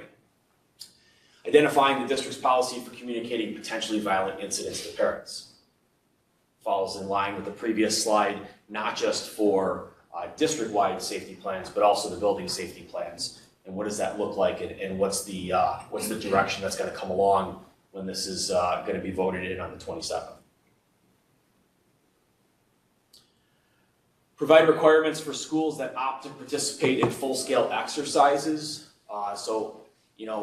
We've all heard of school districts that do large-scale exercises. Frontier did one several years ago, where students are participating in the drill. It's a large-scale drill. It involves role players. It is meant to work alongside with emergency responders to allow for a very realistic environment in a school building to simulate some sort of violent act. New York State is now requiring that it not occur during a regular school day or when school activities are occurring on school grounds. And additionally, any students that are participating participate with written consent of a parent or a guardian. So, in line certainly with what we have done in the past, we do not run full-scale exercises during school days, and any planning that goes into it has always included the need for a parental waiver and a consent form. So, New York State just making sure that every district is now following what would be considered best practice and something that we already conform to. New York State is now requiring that floor plans be included as part of the building's emergency plan. This was something that was required years ago. At a certain point, it was no longer required. New York State is now going back and saying that we want those maps, we want those floor plans to be included. This is what is submitted to SED. This is not anything that would be disseminated publicly or made part of a plan that anyone could just get on the internet, go to a website, and have access to. The goal would not be to provide that level of information on the layout of school buildings to anyone who found the district's website and was able to access it. The safety plan that is being presented today is going to be made available publicly within 30 days of adoption via the district's website. So same as what we've done every single year, present it, 30-day comment period prior to the plan being brought back to the board for adoption. The board will be asked to adopt this plan at the August 20th meeting. So certainly have that 30-day period that's in there. Any questions or comments? Both my information along with Brent's information, Mr. Jordan's information is there and will be part of that plan that's going to be available on the district website. Any questions? It's some pretty major changes this year. I guess that's the state. Yeah, you know, I think for certain school districts, they got a lot of work ahead of them. You know, for us, a lot of it is changes to the wording of a plan, but not necessarily major changes to practice, which is telling us that we're kind of ahead of the curve in certain ways. You know, we've prided ourselves for years in leading the charge with school safety. We've seen a lot of what we've implemented, even going back, you know, 10, 11, 12 years ago, voluntarily implementing, and then a few years later, New York State mandates it and makes it a requirement for all school districts statewide. Kind of tells us that we're on to something at that point. So, you know, there are some proposed changes going into the following school year that are going to have even greater impact potentially into how we do business. So, you know, we're kind of looking to see how these shake out, should they be voted into effect on the 27th. And then, once again, looking ahead to another school year and seeing what that's going to have an impact on us for. Go ahead. No, please go ahead. When you said that staff and students have to be informed when it's an emergency, is that as soon as it starts? Because I thought there was a couple of them that had to be unannounced. So all of our lockdown drills are unannounced. Okay. There are no lockdown drills that are announced. The language, as far as a requirement, indicates that the lockdown drill must be announced as a drill. So when we announce a lockdown drill, we start off with "this is a drill," followed by lockdown, lockdown, lockdown. So the indication to those in the building at the time of the drill is the notification of "this is a drill," and then lockdown, lockdown, lockdown. So, you know, there are districts that continue to run lockdown drills, and every lockdown drill is run as if it's the real thing. And so New York State is saying, no, time out here. You need to announce this is a drill at the time of the lockdown. The other aspect that you saw there was notification to students and parents of drills, basically notifying them that the district is going to be running the following types of drills. The guidance we're looking for is, what does that timeline look like? You know, right now we communicate with parents regarding our drills, but that level of notification isn't, you know, tomorrow at noon there will be a fire drill in your student's building, right? There's still, you know, that conversation that's going on as to the benefit of the fire alarm going off and people reacting to it, rather than everyone just sitting around waiting for that fire alarm that they're already told is going to occur at a certain time on a certain day. So still waiting on that, but you know, the information we received indicates that that element of realism will still be a part of the drills that we run. I was going to ask about that, what your insight was onto that. I presume you've been doing this a long time and you have some opinions on that. This seems reasonable to me, but I'm not a safety expert, so I was curious what your opinion was So this is my 17th year, to answer your question, 17th year working in school safety. you know, there's a lot of merit to what's here. You know, these are already things that as a district we take into consideration and are part of our practices. New York State is now making a requirement to include them in the actual language of our plans. So, you know, I think a lot of it is important. You know, I think they're as we look into not this upcoming school year, but the school year to follow, Okay. I think that's where there's going to be a bigger discussion on, you know, some concerns that school districts and especially law enforcement have about some of those changes that potentially could be coming and the impact that could be had at the school district and school building level.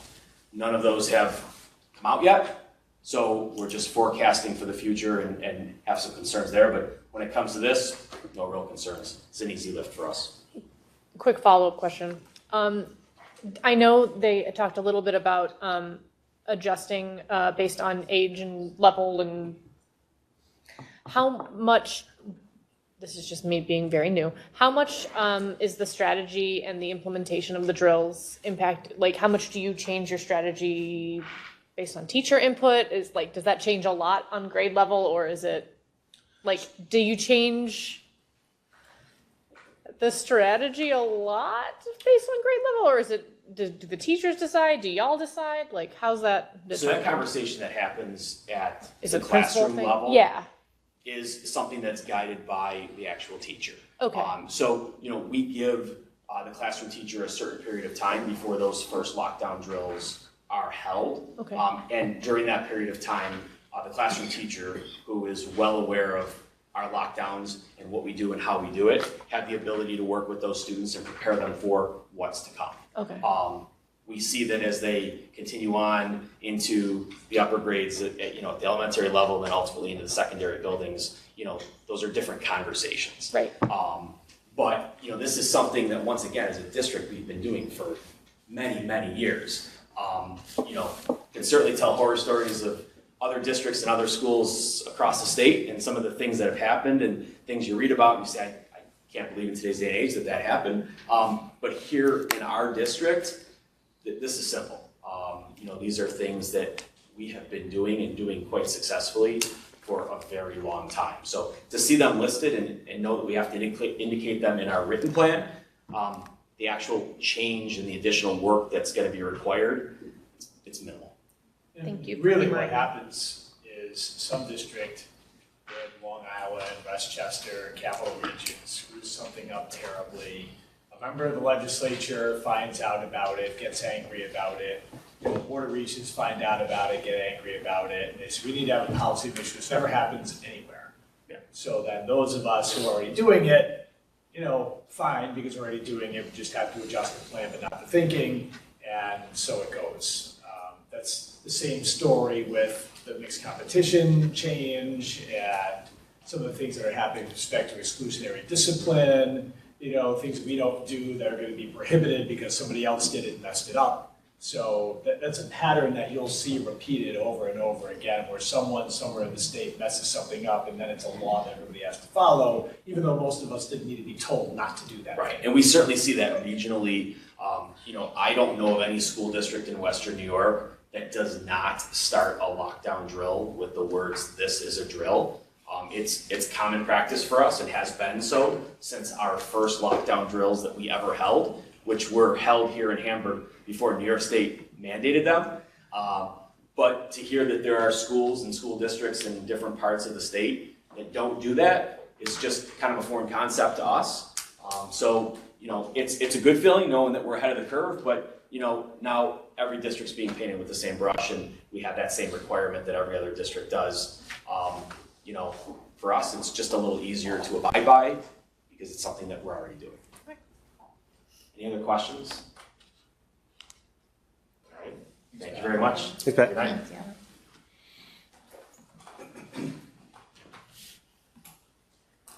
Okay, starting to move on into more of the business items for this evening. Starting with our consent items and our financial consent items E, financial items F. For our new board members, we vote on these as one item. At this time, any board member can make a request to withdraw a specific item from the consent agenda for individual consideration. Is there such a request at this time? Hearing none, can I have a motion to approve all consent items E2 through F4? So moved. By Cam, second by Laura. Questions, comments? All in favor? Aye. Opposed? Item passes. Moving on to our organizational matters. First up is our We're not gonna do financial? we did it. Oh, okay, all right. First up is the delegates for our committee. That's the chart you guys all got from Brandy. There is one committee that's missing from that, I noticed as I was going through this, the facility committee. It's there. It's on the bottom. It's there. Is it on the bottom? Mhm. I must, It's you on know, mine. oh, I must have, you know what, I must have printed out the,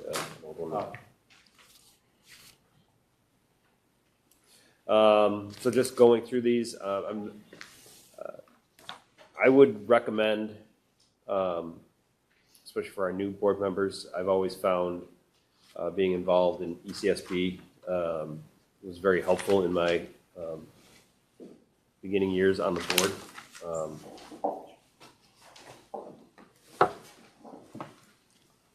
Not sure if anyone. What, Is there anything on that list that you're interested in or might be interested in? Yeah, what are you guys gunning for? What do you want? What do you well, think? I think when you talk about the EFC legislative team, I know I've been asking Ashley to join me. You know, I could be the alternate, you could be the member, or you could be the member and I could be the alternate. But it's up to you. The legislative, you know, and then I explained it to you. Yeah, if I could be the alternate this year, I'd be willing to do that. Rich, you're willing to give that up? You giving that, you good giving that? Yeah, I'm fine. Oh, I don't need to take it. Oh, No, no. No, believe me, because I did not. You'll see why he's so willing to give it up sometime in mid-October. Yeah, but, Alternate, all right, I said so alternate. Ashley's the Alternate. The alternate. I'll still remember. For delegate, delegate committee is basically, you really kind of do more of a roundtable. Last time I was at one. Maybe you want to be I did that one year. Kind of a roundtable of best practices, what's going on in other districts.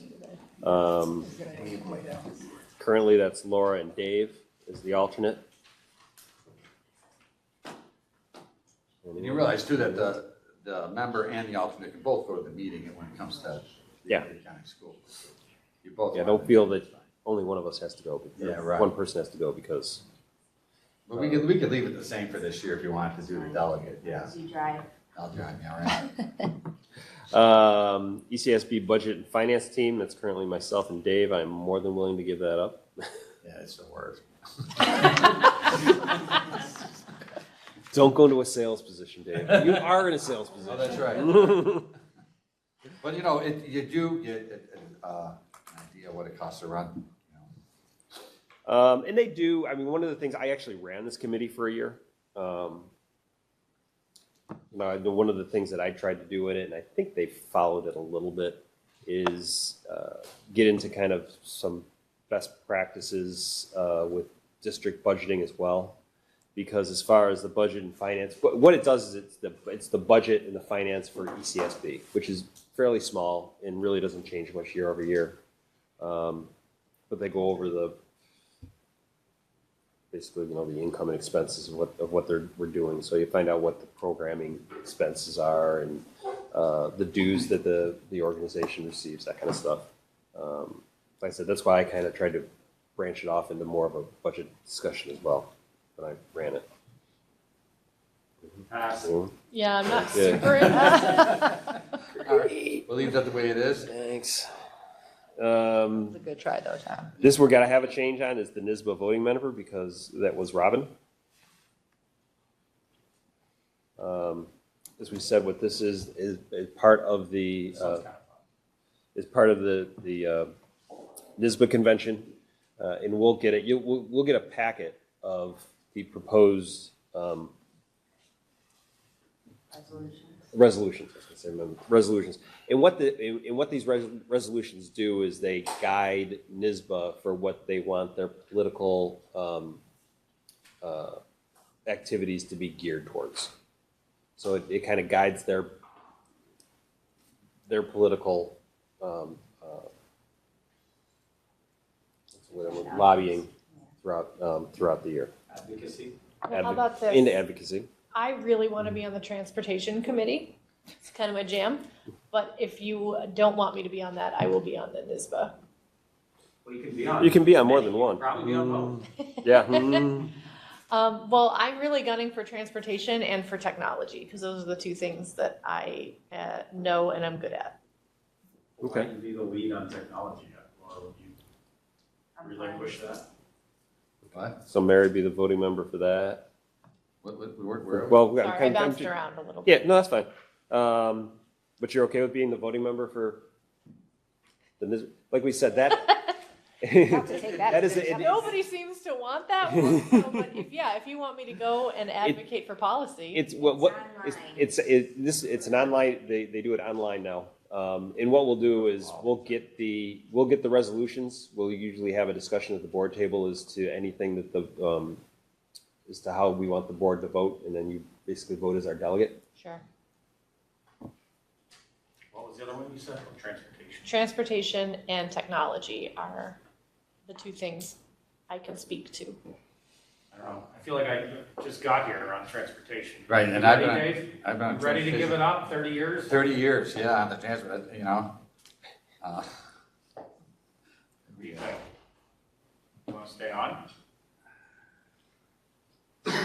No, If I'll, we did a clean sweep, what if we did Mary and Laura for what? for transportation? I'm here. Just because Laura's given up something. You want to be on that? That's fine.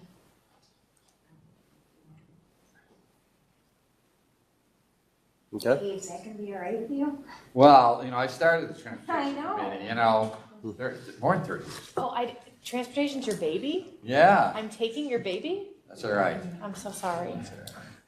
I'll take good care of it. All right, good. In fairness, they didn't meet for 10 years. Yeah. The last time. Yeah, so, yeah, that's all right. And then,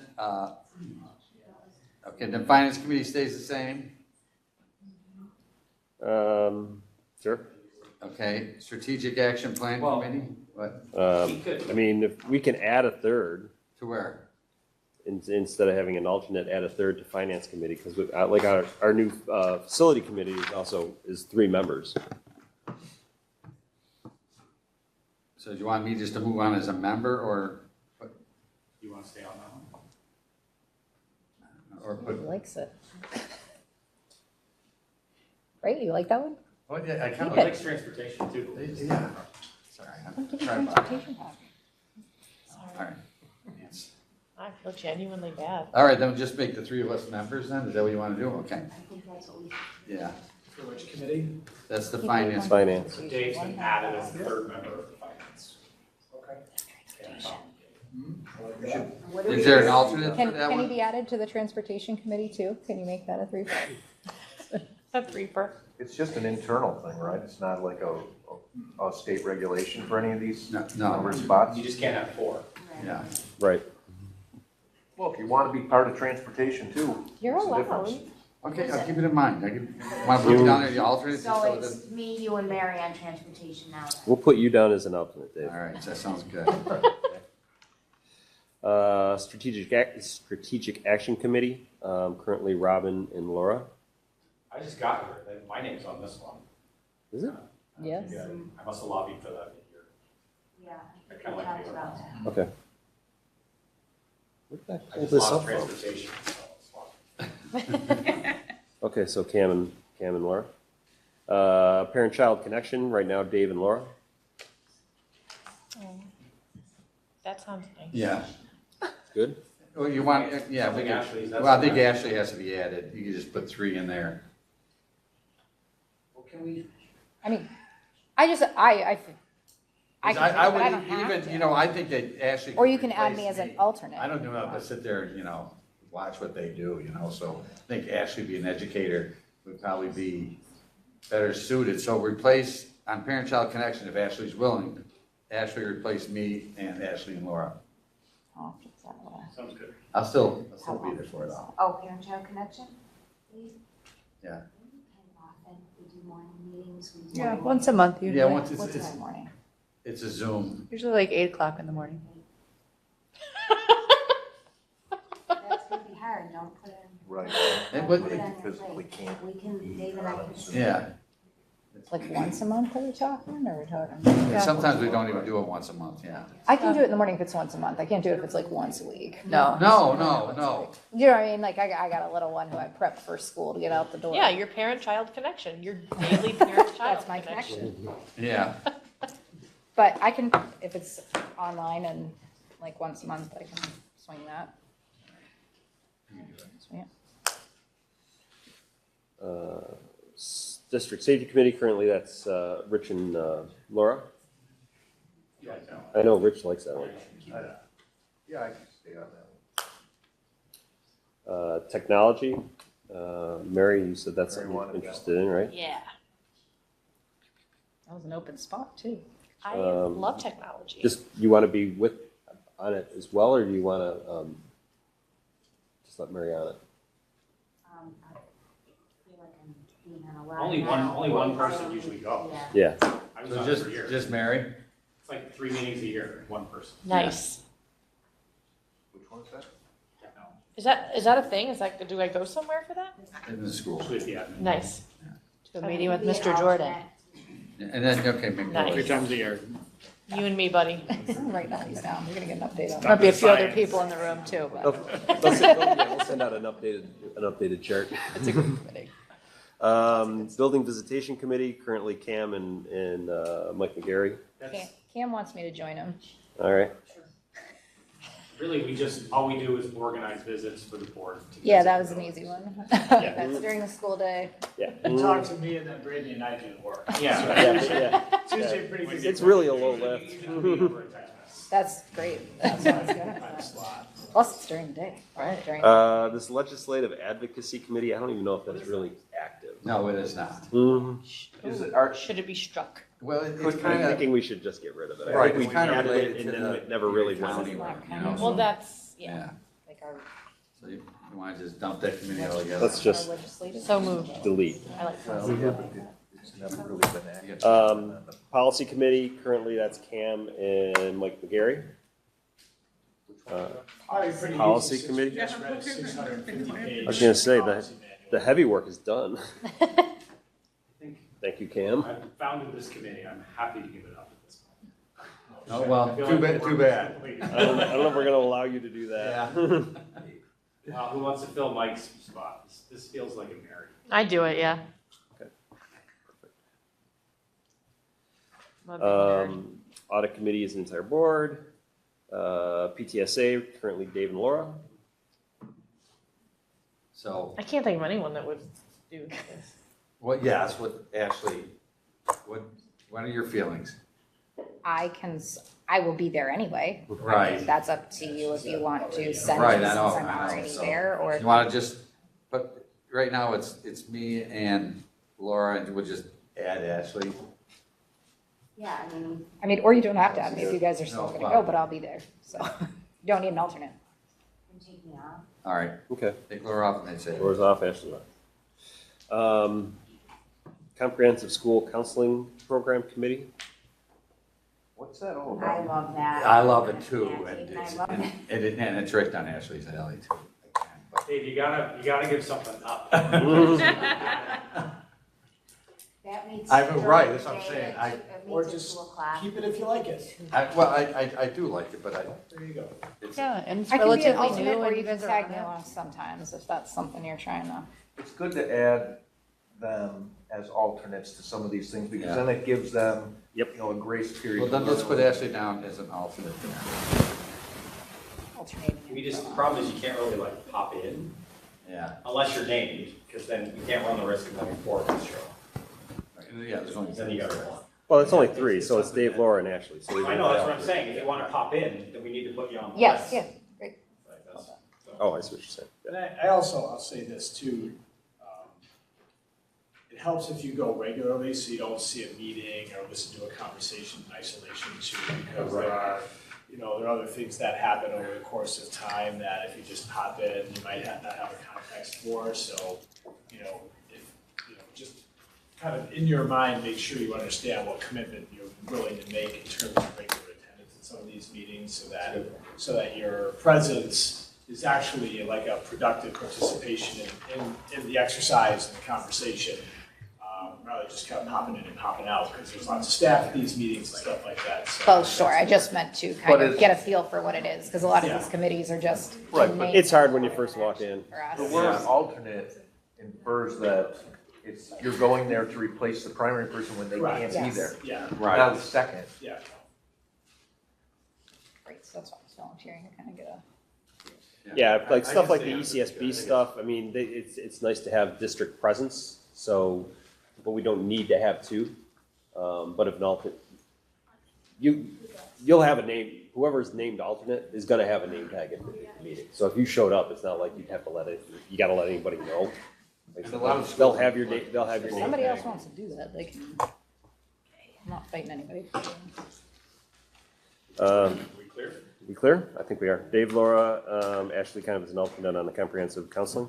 Last one I have is the facility committee, which is currently myself, Laura, and Mike McGarry. I'll go now replace And Dave is replacing him. Enjoy facilities. Rich has one committee. I just said I would go on facilities committee. Okay. Do you want Well, the, yeah, do that's fine. If you don't get. you want the legislative, because you put me on there as an No, alternate? you're not gonna. Rip. I want to be on the policy. What's that? What's the name? I'm on Or 4 right conferences. now. You can have anything that you give me. You can have anything they give Do you want to be on the NISBA except for voting member? No, but you might get them for policy because. You want to be, I guess, Laura, do you want to be on the, continue to be on the facility committee? Then keep that one quiet. Yeah.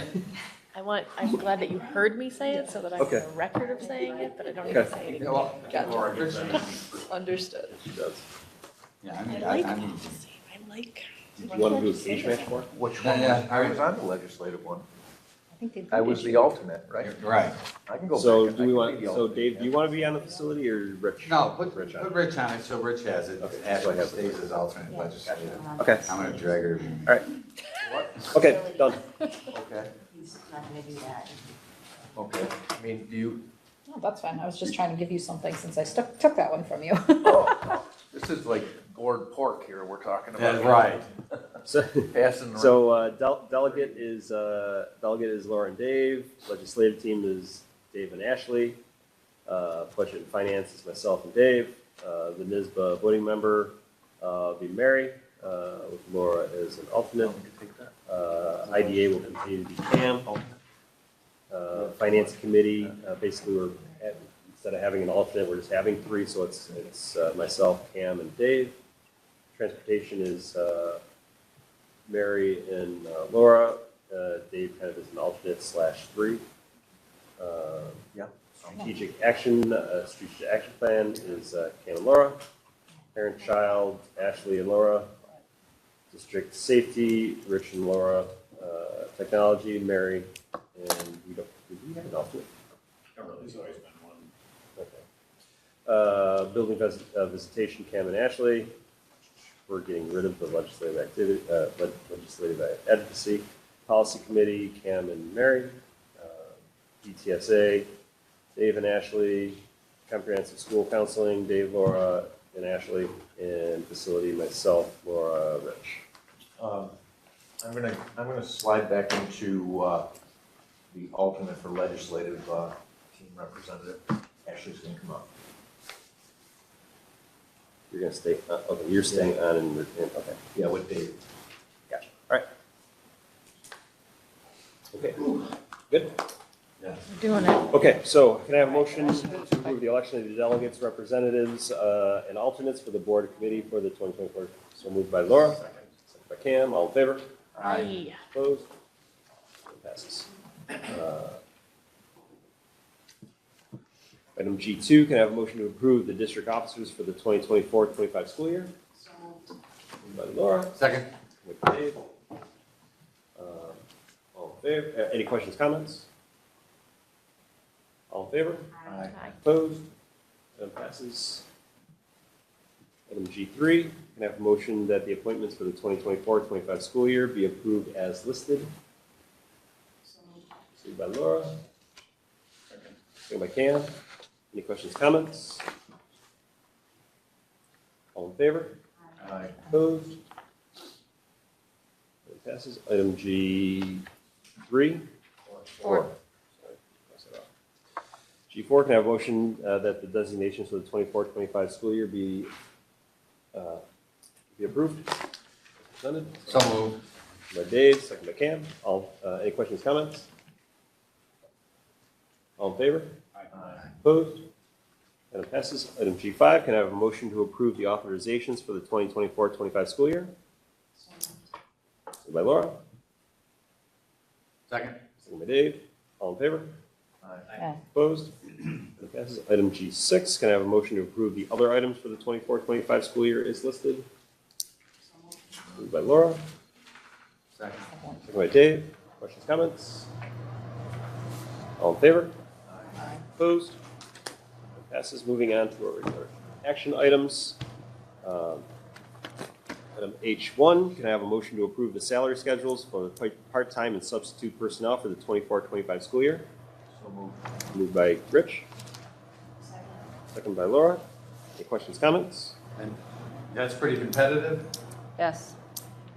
Oh, yes. Yes, okay. I know how hard that is. Yes. We're doing a good job in that area. Anything else? All in favor? Aye. Opposed? Item passes. Item H2, can I have a motion to approve establishing a standard workday for the purpose of determining days work reportable to the New York State and local employees retirement systems as presented? So moved by Laura. Second. Second by Rich. Questions, comments? Do we have a micro repair technician? Yes. Okay.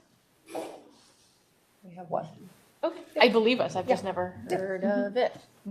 Thank you. Any other questions, comments? All in favor? Aye. Opposed? Item passes. Item H3, may I have a motion to approve the resolution for the municipal cooperation as listed? So moved by Laura. Second. I'm sorry, I didn't know if they just seconded it, but as far as the question, is this the water tower thing? No, okay. So this is what authorizes us to take money that's in our checking account and put it in these authorized investment vehicles where it's liquid for us and we get great rate of interest, safe, liquid, and makes us a lot of money. It's like a money market. This is where the higher interest rates actually benefit us. I Googled it. It seemed legit. It's an annual thing. Any other comments, questions? All in favor? Aye. Opposed? Item passes. Item H4, can I have a motion to approve the pre-K tuition rates for the 24-25 school year as listed? So moved by Laura. Second. Second by Dave. Questions, comments? All in favor? Aye. Opposed? Item passes. Item H5, can I have a motion to approve upon the recommendation of the superintendent that the Board of Education authorizes participation in the cooperative bidding through BOCES on behalf of participating districts to the greatest extent possible, yielding savings to the district? So moved by Rich. Second. Second by Cam. Any questions, comments? All in favor? Opposed? Item passes. Item H6, can I have a motion to approve upon the recommendation of the superintendent, the Board of Education authorizes participation in the cooperative bidding through BOCES on behalf of participating districts to the greatest extent possible, yielding savings to the district's food service department? So moved by Laura. Second. Second by Rich. Questions, comments? All in favor? Aye. Opposed?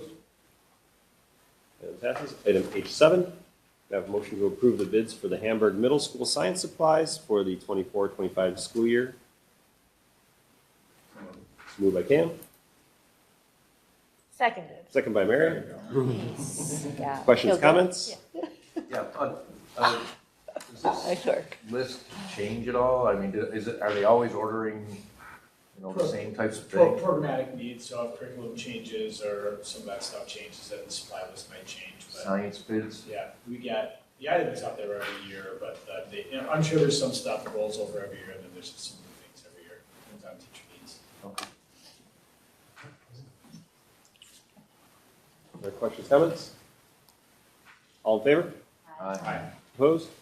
Item passes. Item H8, can I have a motion to accept the letter of retirement for Superintendent Michael Cornell effective December 31st, 2024?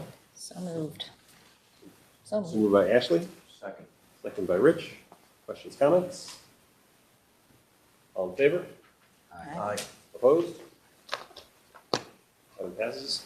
You're officially going to retire. Yeah, yes.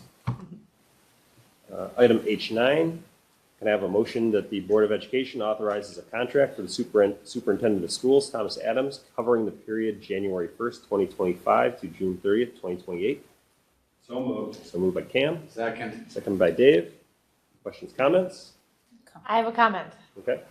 My comment is that I have heard nothing but great things about Tom. However, I was unfortunately unable to be truly part of the process, so I will be abstaining from the vote. It is nothing against Tom. It is only that I didn't feel like I was adequately prepared tonight to review everything. So I just wanted to let you know. I do look forward to going on this adventure with you together. Just for the record, literally. I also have a comment for the record. I want to take a moment to go on record that while I support Tom Adams, I don't necessarily support the way the process unfolded. I believe strongly in a search, and I believe that Tom Adams would have stood out in that search. I have heard nothing but good things. He's invested in our students and our community and has demonstrated that. However, a search would have allowed our community stakeholders an opportunity to be a part of the selection and improve the sense of community in our district. Moving forward, I look forward to transparency and competitive vetting of all candidates for other positions. Thank you. Thanks. Any other questions, comments? Well, since the topic of transparency was raised, I mean, I feel this is supremely transparent. I'm going to lay bare the entire thought process here, which is that we were notified in November that Mr. Cornell was retiring. We were eyeing Mr. Adams long before that, as made evident by Mr. Flynn's speech and the ways that we've invested in Mr. Adams. We've had the fortune of being able to put a succession plan in place, which most districts do not. So this has been the plan all along. Now, we were all sworn to uphold the state law. In fact, most of us signed, raised our right hand today and said that. And part of it is that we don't discuss personnel matters. So for anyone who's upset that they didn't learn about this before tonight, I'm going to choose to adhere to my oath to adhere to state law. And that's what we've done. And today is the first time that we could really make this public because Mr. Cornell wanted to make it public. Mr. Adams was ready. To suggest that this is a lack of transparency, I think is a misnomer. In fact, I think to enter into a search where we've already decided on whom we want and we've been eyeing that individual for a year or more, I think is the definition of lack of transparency. So I'm going to reject that notion, and I'm going to vehemently support Mr. Adams in this, and obviously I will support this motion. Just kind of echoing Cam, we do feel that this is transparent. We feel that it would be disingenuous to the public to engage a slice from everywhere, put them through the motions of surveys and interviews and such, only to go ahead and appoint who everybody probably figured we were going to appoint in the first place, as well as basically the fact that when you have such a strong internal candidate as we have, and one that we've been able to see firsthand for the last 5 years, his level of work and dedication, that pool of prospective superintendents would be very thin. I think this is the best thing for the district moving forward. I think this gives us a strong sense of continuity, and we will have a very seamless transition of power between Mike and Tom. I think as we move forward, I think this is what is best for the district right now. I think that our district is so unique in the fact that Mike has maintained his role as superintendent for so long, and that Mr. Adams has essentially had a 5-year interview, and that we are also extremely fortunate to have Colleen and Brent who could step into those roles and want to support Tom Adams and are very happy that he's going to be at the helm. But the confidentiality piece that Cam brings up is something that I know my fellow colleagues take extremely seriously. And it has been very difficult to know something was going to be coming since November and not be able to share anything. And I just want to say that I'm grateful that the heads up was given to us. Some superintendents wouldn't have done that as far ahead as what you've done. And also, just on a personal note, I have learned so much from you, from your leadership. I'm so grateful that you came in when you did. The process we went through at that time was the right process, and I feel very strongly that the process that we've done this time is the right process, and it wouldn't have been, to me, it wouldn't have been full of integrity to do a full search when we already know that we had someone that, in Tom Adams. So I'm excited for you, Sid, to see you help. Any other questions, comments? We're going to have a roll call vote on this, so I'll call on each of you to have your individual vote, please. Starting with Mary. Abstain. Dave? Yes. Tom, yes? Cam? Yes. Laura? Yes. Yes. Rich? Yes. Mary? Yes. 6 yeses and 1 abstention. Vote passes. Our next superintendent will be Mr. Tom Adams. Do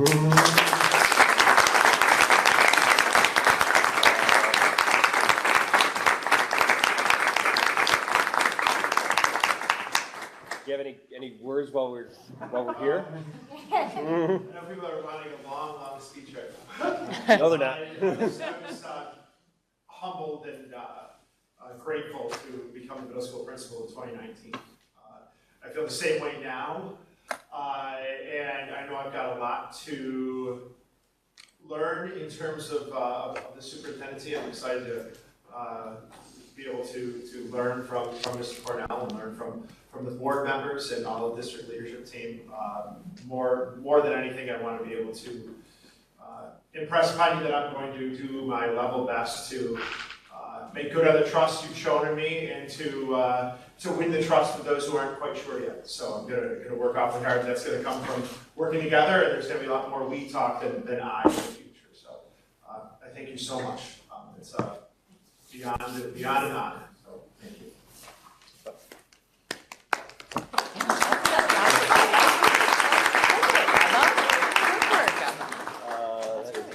Celebrated. Business items on the public expression.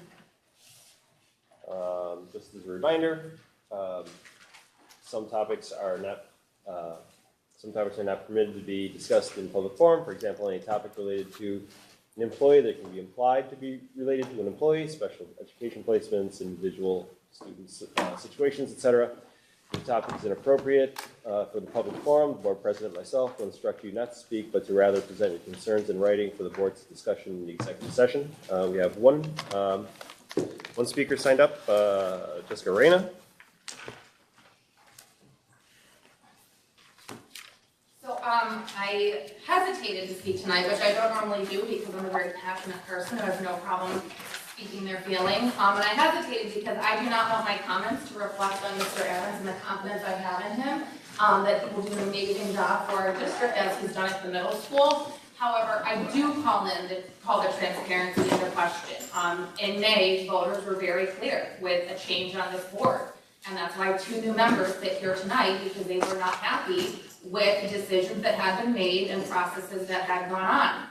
The public called for that. So tonight, an appointment of a crucial position to lead our district forward is being decided by a majority of members that the public, I would say, didn't have much confidence in, which is why they placed new members on this board.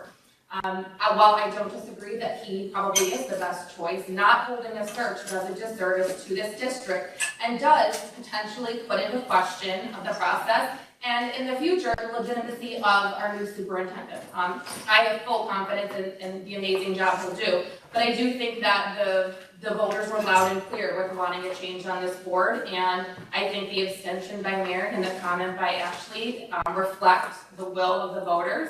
I will say, now that we have no leadership at the middle school because we have lost both our principal and our assistant principal, I hope the process in finding new leadership for that building is taken very seriously, and there is a thorough search done for those positions, because that is a crucial time. I will have 2 students in the middle school next year. That's a crucial time in a kid's life, and to not have the leadership that we've had from Mr. Adams in that building is a huge loss. And so anybody who does take those roles, I feel like we should do a thorough search and interview many candidates so we can get the best possible choice. Same thing for high school if that position will be posted. But there's a lot of crucial vacancies in our district right now and decisions that will need to be made. And I hope that the process for those appointments or for those positions is something that's taken very seriously, and there is a thorough search.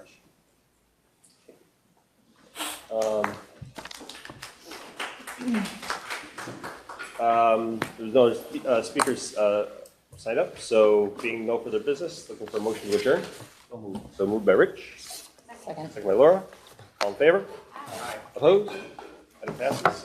Thank you, everybody. And I need